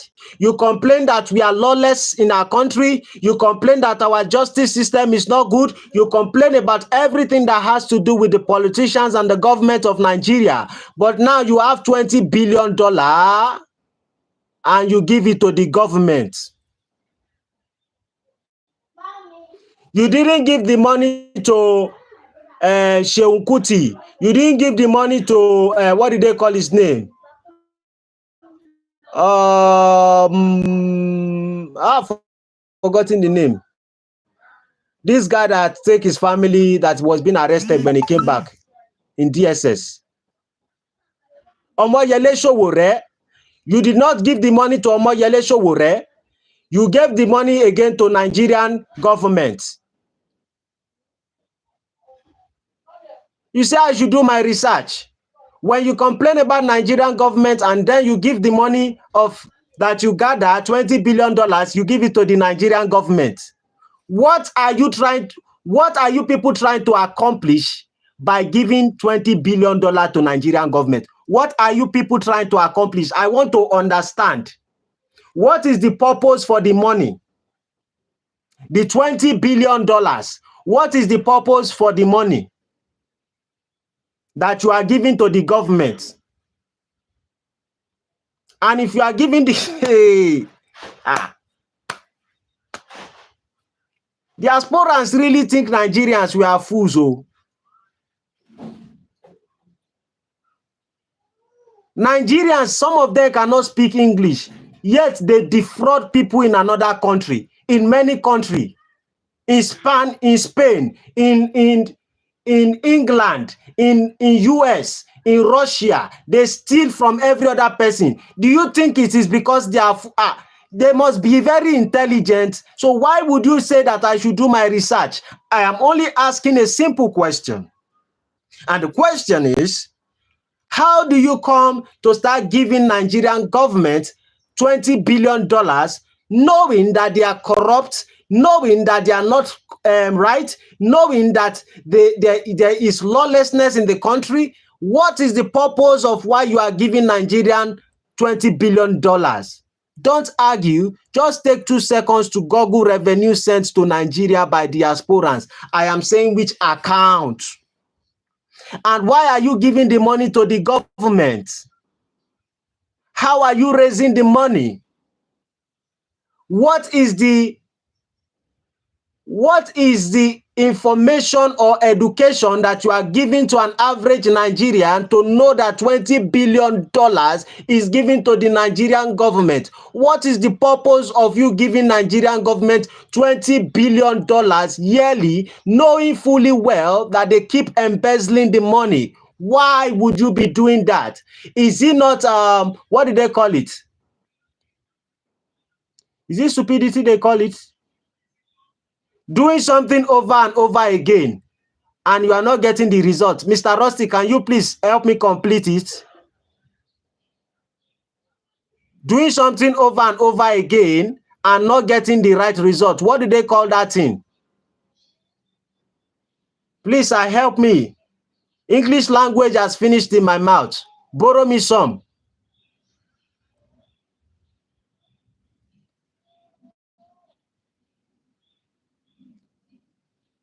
The same Google you say I should ask questions, the same Google will talk about the black Americans and say that all their women are this, all their women are that. The same Google used to lie. The same Google you are talking about, the same Google says Jesus is white and the devil is black.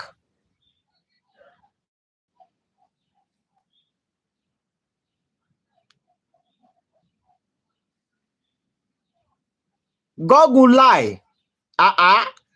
ChatGPT lie. ChatGPT is the elder brother of Google and ChatGPT always lie. You now say Google will not lie? Google that I just have to edit one thing on website and just put it.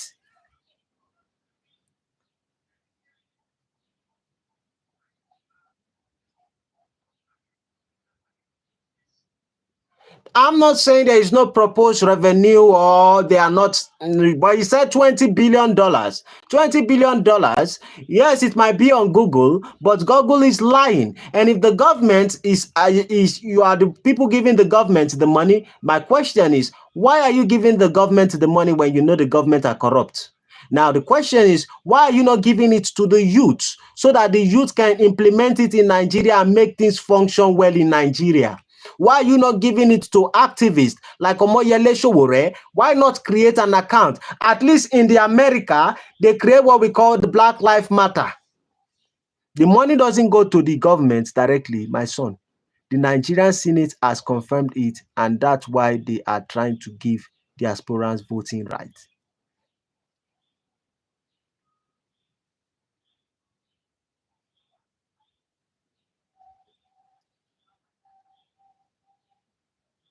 Are senators not part of the government?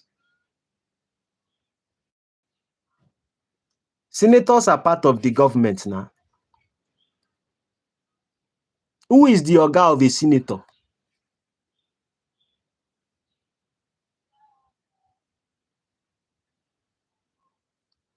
We don't care what they confirm. They might confirm it and they say, oh, the diasporans are giving us $20 billion, $50 billion. And you know, Nigerians love begging. Nigerians love begging. And so maybe there's a possibility that diasporans raise money.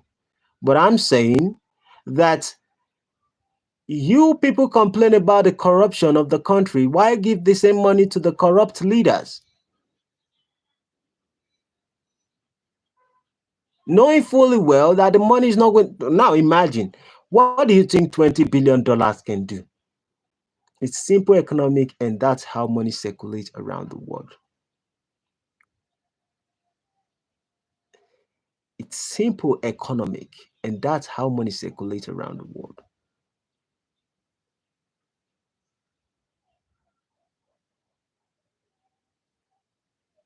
I disagree, sir. And yes, this is my reason why I disagree. Respectfully, I disagree. Because if you decide to give Nigerians money, there should be a purpose why you give Nigerians the money. What institution are you trying to accomplish or to build when you are giving the $20 billion to Nigerian government?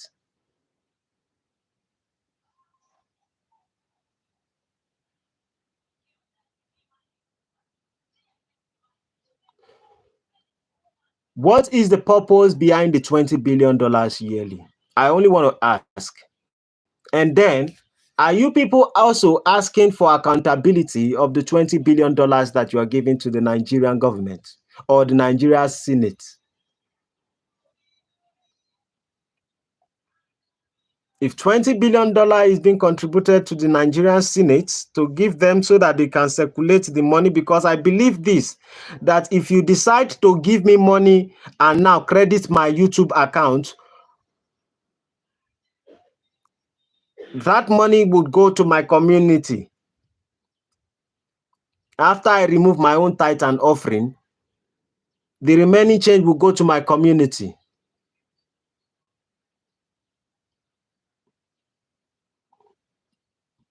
It's simple. There are many ways money circulates among people. I have an MBA in business administration, diasporans from different countries.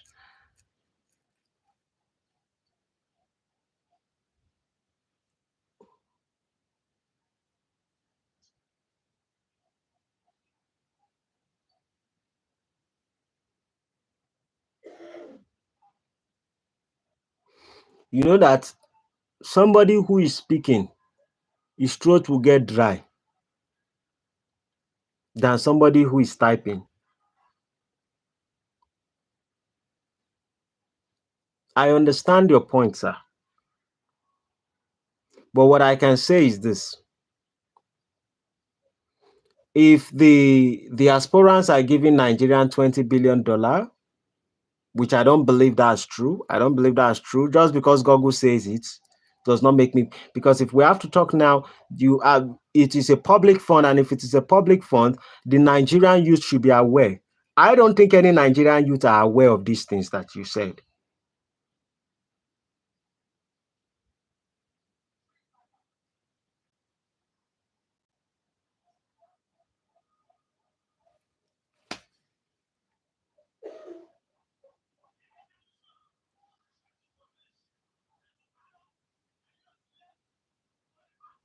I have seen people like Rusty who don't have anything to do with Nigeria, who don't have any benefit of Nigeria,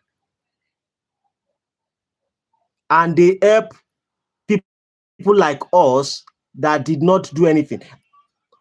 About 3 days ago, Mr. Samoyekwere, please, I want to tell you something. About 3 days ago or 4 days ago, I spoke to Mr. Rusty. I chatted Mr. Rusty up. You know the question I asked Mr. Rusty? I asked him a question. I said, why are you helping me, sir? Why have you been good to me? What have I done for you to give me money and be moderating my channel at the same time? What do you want from me? You are not a gay. Let me say maybe you like me sexually. Mr. Rusty is not a gay. Let me say he like me sexually. He moderates the channel. At the same time, he gives me money. Not that I am giving him money to moderate. He is the one giving me money.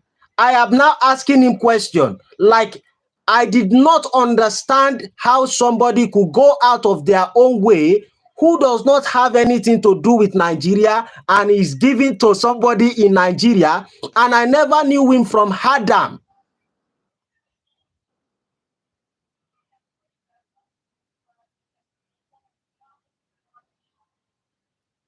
He says, I see you are a genuine person and only wish for your success. He did not know me from Adam.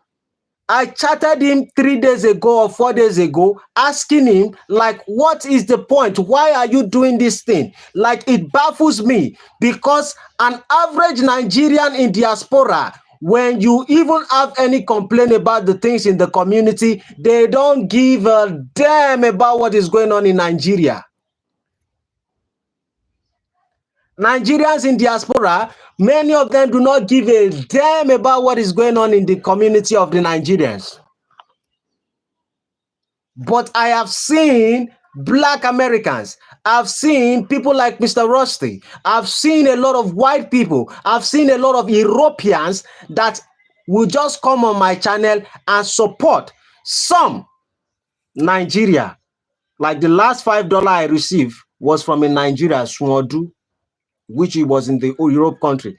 Few, few of Nigeria and diaspora are the ones who contribute, who is like, okay, let me support you, my brother. These are the things like the reason why it marvels me wasn't anything but because somebody who does not have anything to do with us decides to help. My son, Samoye Kwere says, my son, I will not lie to you. The money diaspora sends to Nigeria go through money transfer to Nigerians who spend it and it circulates. Or wow.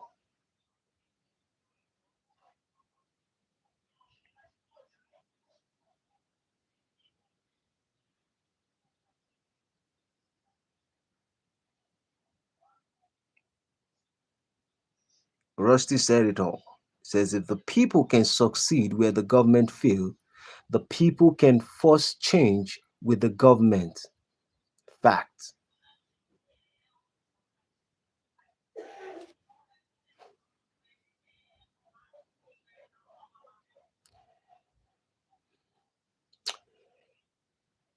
If if I've been asking a question, I'm like, okay, let us just put it in this light, like it's true that diasporans send $20 billion to Nigeria yearly.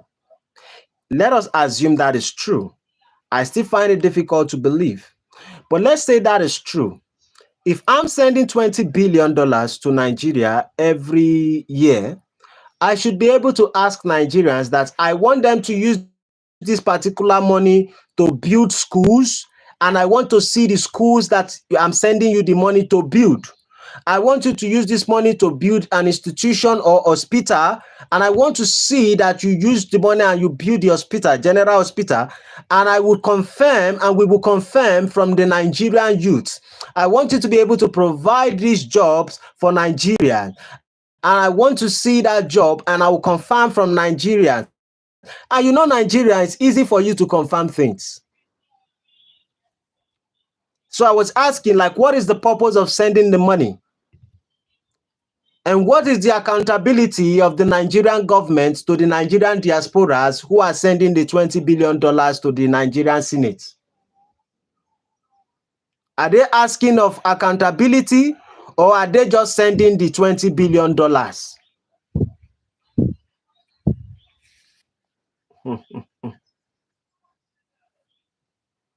Now, this is not to fight or so much disagree with your part of your perception about Nigeria. No, but the purpose behind all these questions is like, okay, maybe if anything that you've said are true, then maybe there should be a different way that you need to start viewing it. And diasporans that are in Nigeria, maybe you guys should start holding the government accountable. Because just saying that Nigeria is a corrupt country and not doing anything about it does not, it's not going to change Nigeria. Rusty says the government will not take a Nigerian seriously if they are living in the poverty line. Nigerians have to show the world they love the country, not flee from it.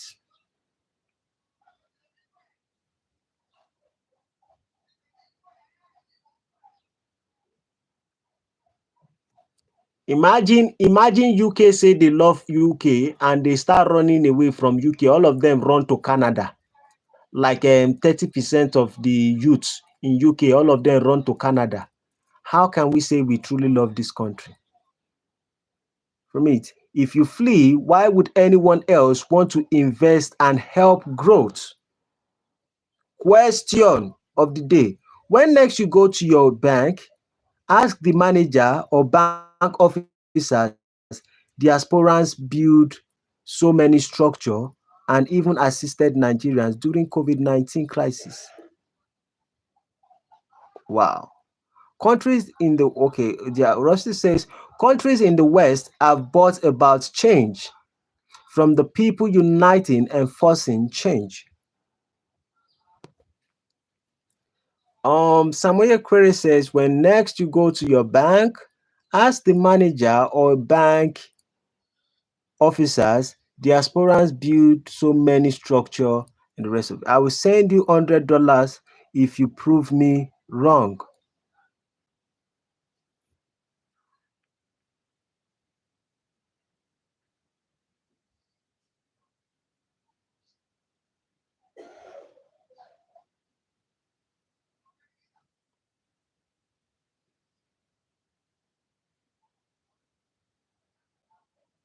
I will send you.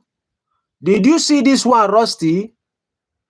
Samuel Yekwere says, I will send you $100 if you prove me wrong.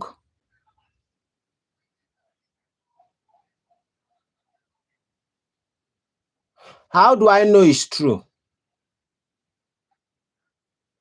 Send me $10 first. Let me test it. Send $10 first. I'll know you really mean it. So by Monday, I will go to the bank and go and prove you wrong. I will go everywhere and prove you wrong. But I don't want to prove you wrong and then I will come on live and then you will not come. But if you pay $10 now, if you send $10 now on my YouTube channel, I would know that there is a work I need to do because I need to make the $19. I see that message, but not the ones before. Okay. I'm actually reading everything that Mr. Samuel Yekwere is bringing out, or the messages he's sending, and I'm also reading yours. I screenshot you my screen on your second WhatsApp. One moment. Okay. So Sam Oyekwere, send me $10 and I would know that you are serious about the idea that you are going to give me $100, which is you can minus it. If if if I did not, if I prove you wrong, I would send back the $10 to you. Or you can make it $20. So I will send back the dollars to you when I prove you wrong. And you can also give me your email address too, so I can know how I will send the money to you. At least PayPal in Nigeria account cannot receive money, but can send money. So it's easy for me to send. But you might avoid my channel if I want to prove you wrong. But I want, if you send the money now, I'll say, okay, there's a business here. I will prove you wrong without a shadow of a doubt.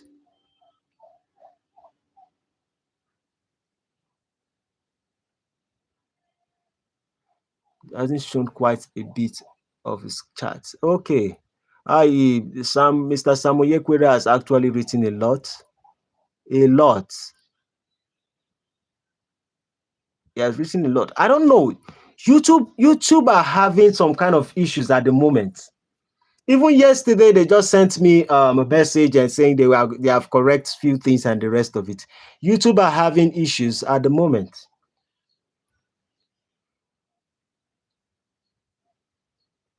You can see that sometimes when I come on live, before I have over 5,000, 10,000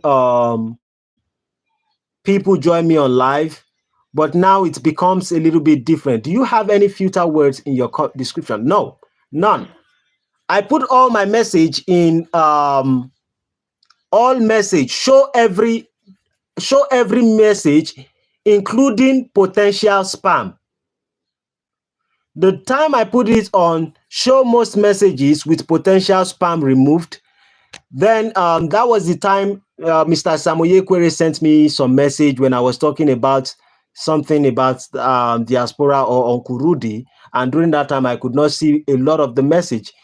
And you were the one who told me that Samoye Kwere actually sent a lot of message, and I didn't receive those message until the video finally uploaded before I could see his message.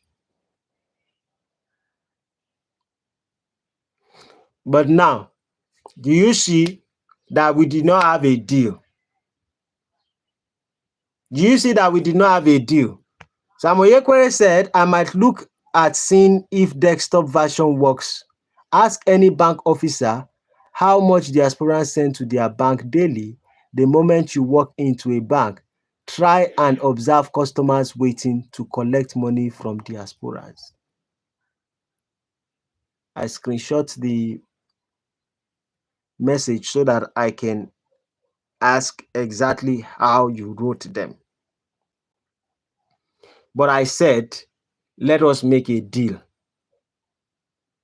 And the deal is send me $10 so that I will go to bank, or $20 so that I will go to bank and verify it. And I will know that, me, I know I am saying the truth. And because you say I should go to any bank, if I go to UBA, do you want UBA? Do you want GTB Bank? Do you want First Bank? Do you want Union Bank? Tell me the bank of your choice. Just telling me to go to Nigerian bank, I will record it. I will go to the bank and record the officers. I will record the manager. I will video them. Mr. Samoye Kwere, I will video them and I will publicize the video for you. And trust me, they will say they did not see any money. I swear I am giving you the answer before that day. Diasporans are me and the West, yes. Are me and the West. Yeah, I mean Nigerian diaspora. Nigeria diaspora. The average diasporan lives paycheck to paycheck. We get our money paid into bank once a month. By next month, all that money is gone. Don't tell me how I live, Sam. LOL. I will definitely send you the money. My word is my bond. It's done with every bank.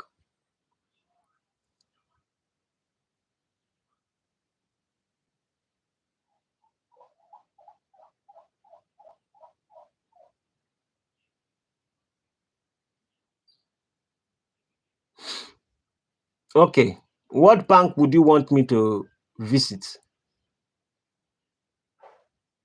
First Bank, Union Bank, GTB Bank, what other bank? Polaris Bank,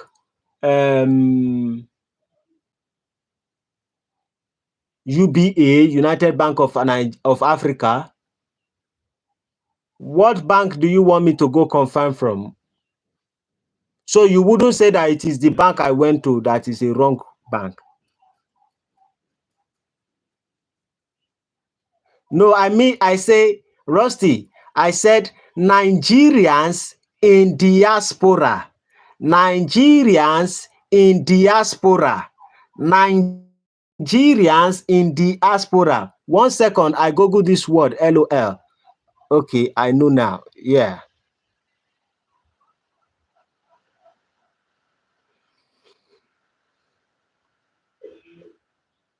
And I still stand by it, although actually, no. No problem. Let us call it a day. I've been here for 2 hours. I sometimes, regardless of everything, the average diaspora struggles harder than the West. That's a fact. Me, I know. If it's that Mr. Samoye Kwere actually means it, I have a channel, and so I have a reputation. That's why I would not go to bank on Monday, except I have something I want to go do in bank. I have a reputation to keep because I have a channel. If you send a $10 to me, and the purpose behind the $10 is so that I will go confirm in the bank, and if I did not get the result you want me to get, I would send the $10 back to you, because if I did not, Rusty and every other members would know that I am a criminal. But if you tell me that I should go to the bank and I should go and I will video the manager. I will video everybody. And I will play the record for you. I will show you the video. That's what I'm willing to do. But I know at the end of the day, people say my money is my word is my bond. Nigerians, we don't take words to be bond. But because if you are willing to give me $100, it shouldn't be difficult for you to send $10.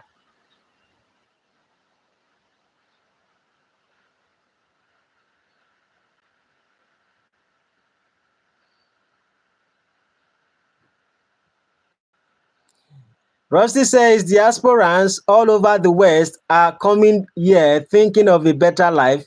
They end up homeless, living on the streets, or working minimum wage jobs.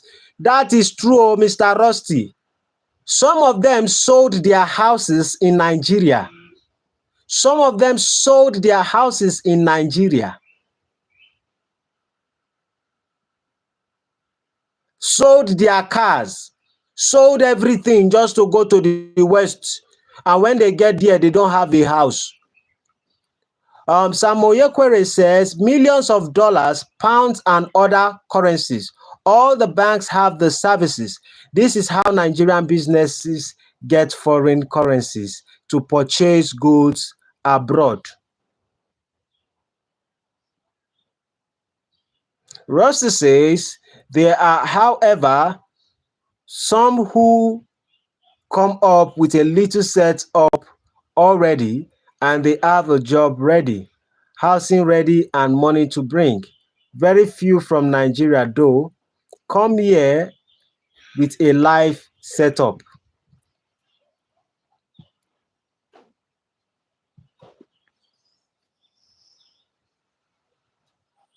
When it comes to certain things, I cannot argue with Mr. Rusty, because these are the people they are aware of their nation.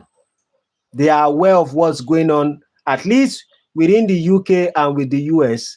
They have many ideas about things like that. So they see things firsthand.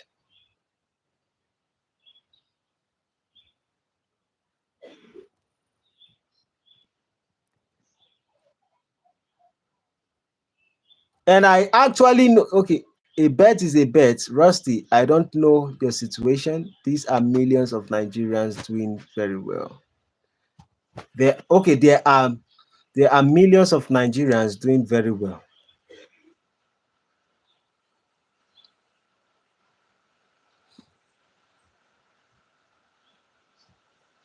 Out of 100%, let's just hypothetically speaking, because there's not any database for it. But based off your observations, Sir Sam Oyekwere, based off your observation, I want to ask, do you think 50% of Nigerians are doing well in the West? Do you think it is 70%? Do you think it is 90%? Do you think it is 60% that are doing well in the Western world?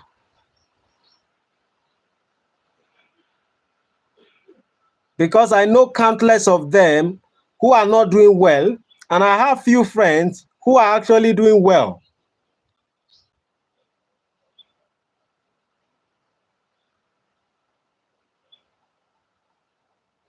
Verse says that 293,609 Nigerians in my country, Sam, most not doing well. I assure you of that. Most are homeless or working as nurses. Rossi got it right. Nurses. Those are part of the people I know. Nurses, or receptionists in my country, and they are minimum wage jobs. only a small handful actually have what we define as success. That's why I'm asking Sam Oyekwere. I like using the word Sam Oyekwere. Rusty, Nigerians have the highest number of black medical doctors in the USA.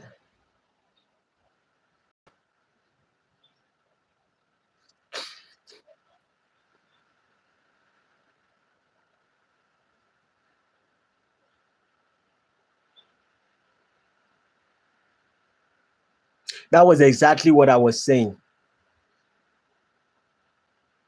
That was exactly what I'm saying. We are so talented with the doctors and the rest of it, which it is easy, kind of easy for you to have um, an hospital in Nigeria, but most of them would rather go treat other people in the Western culture rather than to take care of their own people in Nigeria. Nigerians are the most educated immigrants in America. That I can agree. I agree with Sir Sam Oyekwere on that. Nigerians are the most educated immigrants in America. I can agree on that. Oh, it's raining heavily.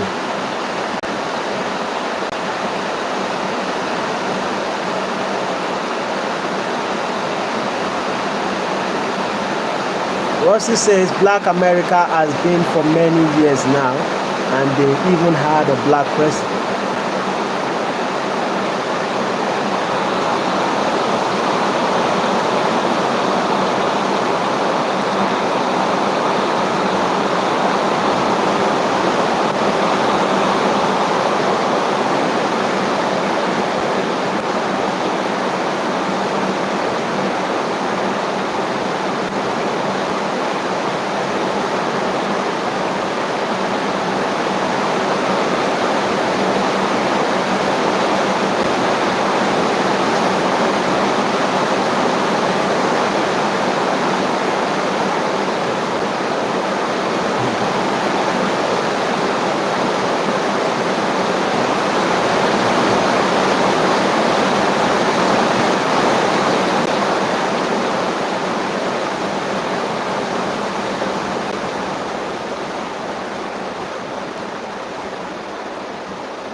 Samoriekere says, I have been living in America for over 46 years. I am in the position to tell you the truth, my son. I hope that comment wasn't for me. Yeah, no, it's for me.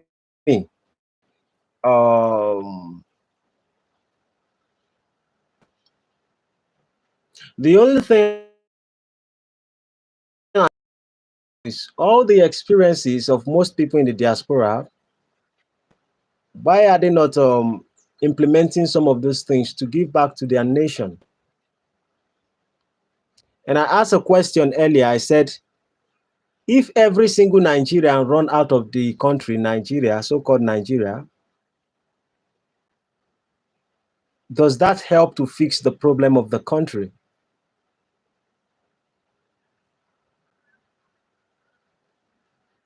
Would that help to fix the problem of the country? Sir Samoyekwere, can you please educate me? In America, you'll be amazed what Nigerians have accomplished. Okay, now the difference is between UK and US. So, Sir Samoyekwere, please, sir, I want to ask a question. I'm saying that do you think that if all Nigerians move out of the country, and all of us move towards Europe and UK and US and all these countries, Do you think it will be the solution to Nigerian problem? I sometimes view that as someone's way of making themselves seem on a higher level than someone else. It's a word to belittle people here. Okay, Samuel Yekwere is a Nigerian, and in the Nigerian culture, he's an elder. So an elder will call the younger ones my son. They do not necessarily have to be biologically um, your parents. So we understand those statements. And to us, when they use the word my son, they are using it in a sense like we might disagree on some things, but I want you to have the knowledge about this because I care about you. Now, it doesn't mean some things cannot be manipulative. There's a possibility of manipulation, but according to our culture and tradition, that is how we most likely will view it.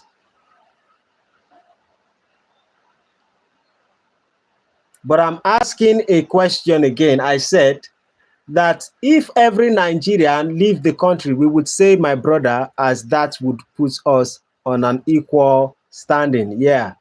Even for you, Rusty, you would use the word my mate.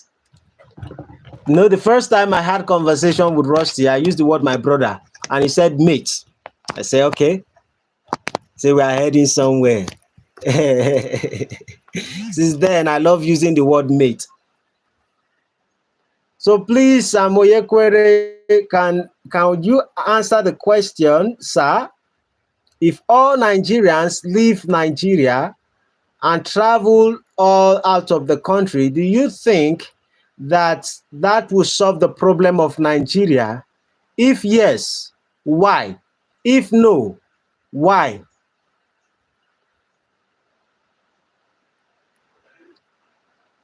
Okay. My son, in the 70s and 80s, Nigerians were rushing to go back to Nigeria to live and work because Nigeria was safe and had enabling environment.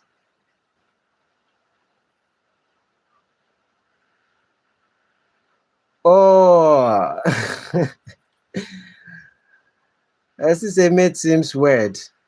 Thinking about okay. But Samuel Kwere says, my son, in the 70s and 80s, Nigerians were rushing to go back to Nigeria to live and work because Nigeria was safe and had enabling environment. Do you think if we get it right again, most people in diaspora would come to Nigeria? Sir, do you think if we get things right in the country, in Nigeria, do you think most diasporans will come to Nigeria? Will still be willing to come back to Nigeria?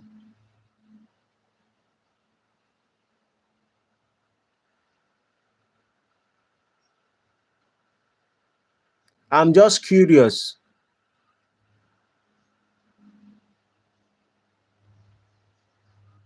It can just be a yes or no. Do you think that if Nigerians, if we can get it right, we can still make some diasporans, Nigerian diasporas, will still be willing to come back to Nigeria to work with Nigerians? Is it a yes or a no? Diasporans wants to go back to Nigeria, but they are targets to attacks and kidnappings.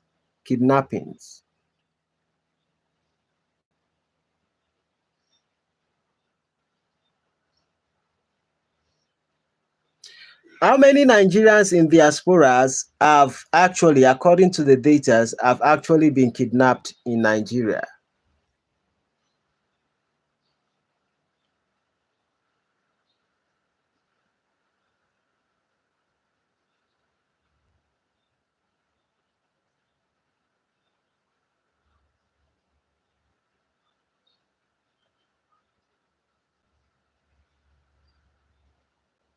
Rusty said it.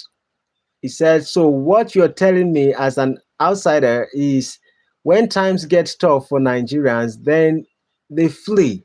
to another country, or they flee to another country. Why would anyone want to help if you don't help yourself? The return when it's all easy street, but leave the moment it isn't.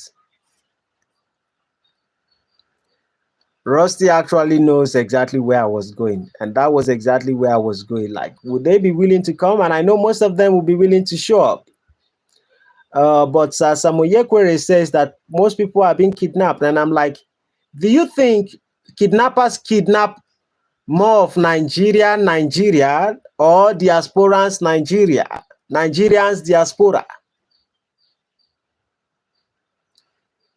Uh, Mr. Rusty, I want to ask a question. There was a lady that came to Nigeria. Maybe she's from the UK. I can't. I don't know that specific. She rode a bike from different countries, and she came to Nigeria with a bike. The lady was the person who videoed some Nigerian police officers who were collecting bribe. Were you aware of that video? There was a fair lady who was riding bike in many countries, and she came to Nigeria. She's a white woman. I think maybe she's from the UK or from the US. I don't know. But the woman rode bike all around Nigeria. And then before she left, I'm not sure, but I will look. Okay. It was a red bike or something like that. That lady moved around the whole Nigeria. The whole Nigeria. And she was not kidnapped.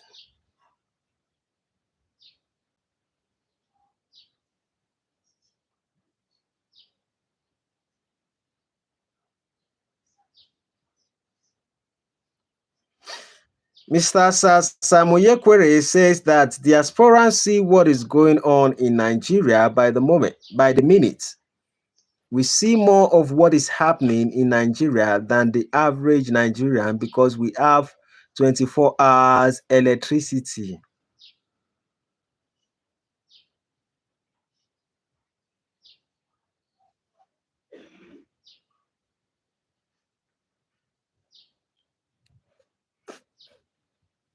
There was a song by King Sunny Ade. The white lady is from Netherlands. Okay. Samoyekwere had it.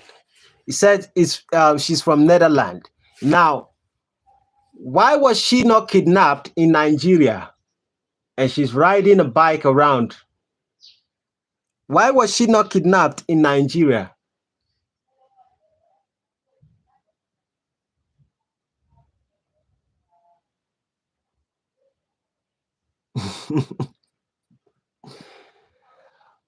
So why are diasporans? I think it is just the excuse.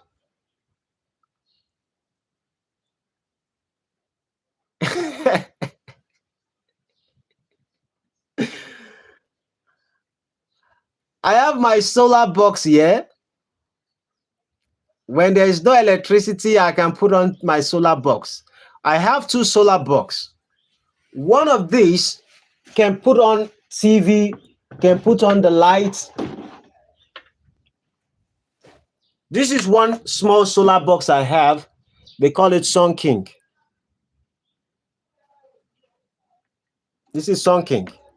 I have another one here that I'm currently using while I'm charging my phone. I can put on the light here, and I can turn on the light here.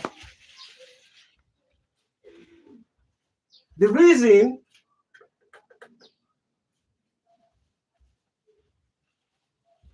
and I can turn on the fan, and everywhere there's light outside, there's light everywhere. And now I can also decide to put on the fan and the rest of it. This other one, I can decide to put on TV, and everybody is going to watch and do whatever we want to do. The reason why they took the light right now is basically because it is raining.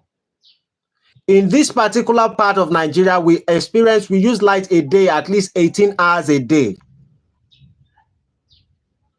And there are a lot of Nigerians now who have solar, who have inverters and solars.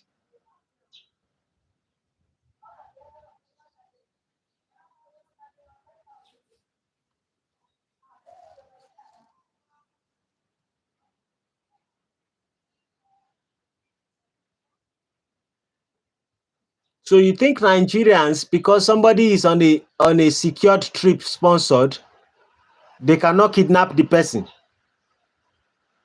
If Nigeria want to kidnap somebody, who is securing her? Even if a drone is following her everywhere, they will kidnap her, nothing would happen. There is not one time of a day or night you couldn't live stream. So if I am understanding his statement, you are in equal position to understand the rest of the world. You have the same access to everything we do, and you see the same stuff we do.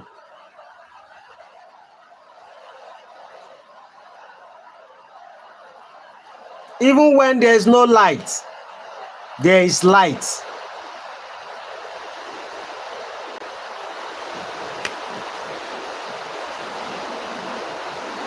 See, I want to take this moment. To appreciate people like Mr. Rusty. And I thank you also, Mr. Samoye Kwerio. But I appreciate people like Mr. Rusty and both the Black Americans and the rest of it. I appreciate them. And the reason why I'm grateful for them is basically because internet, as bad as it can be, was a good invention.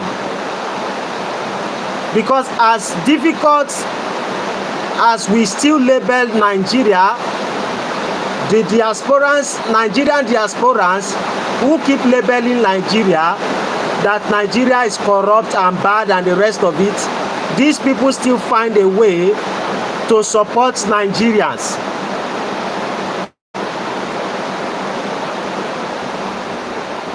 Do you imagine? Do you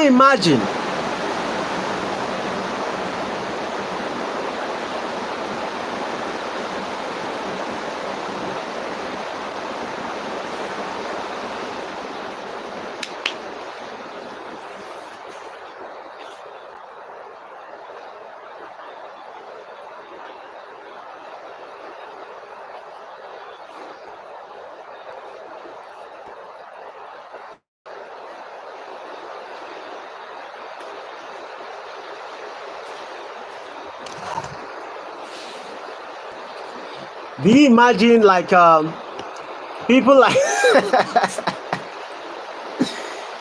do you imagine like most of the advice or the statements a lot of people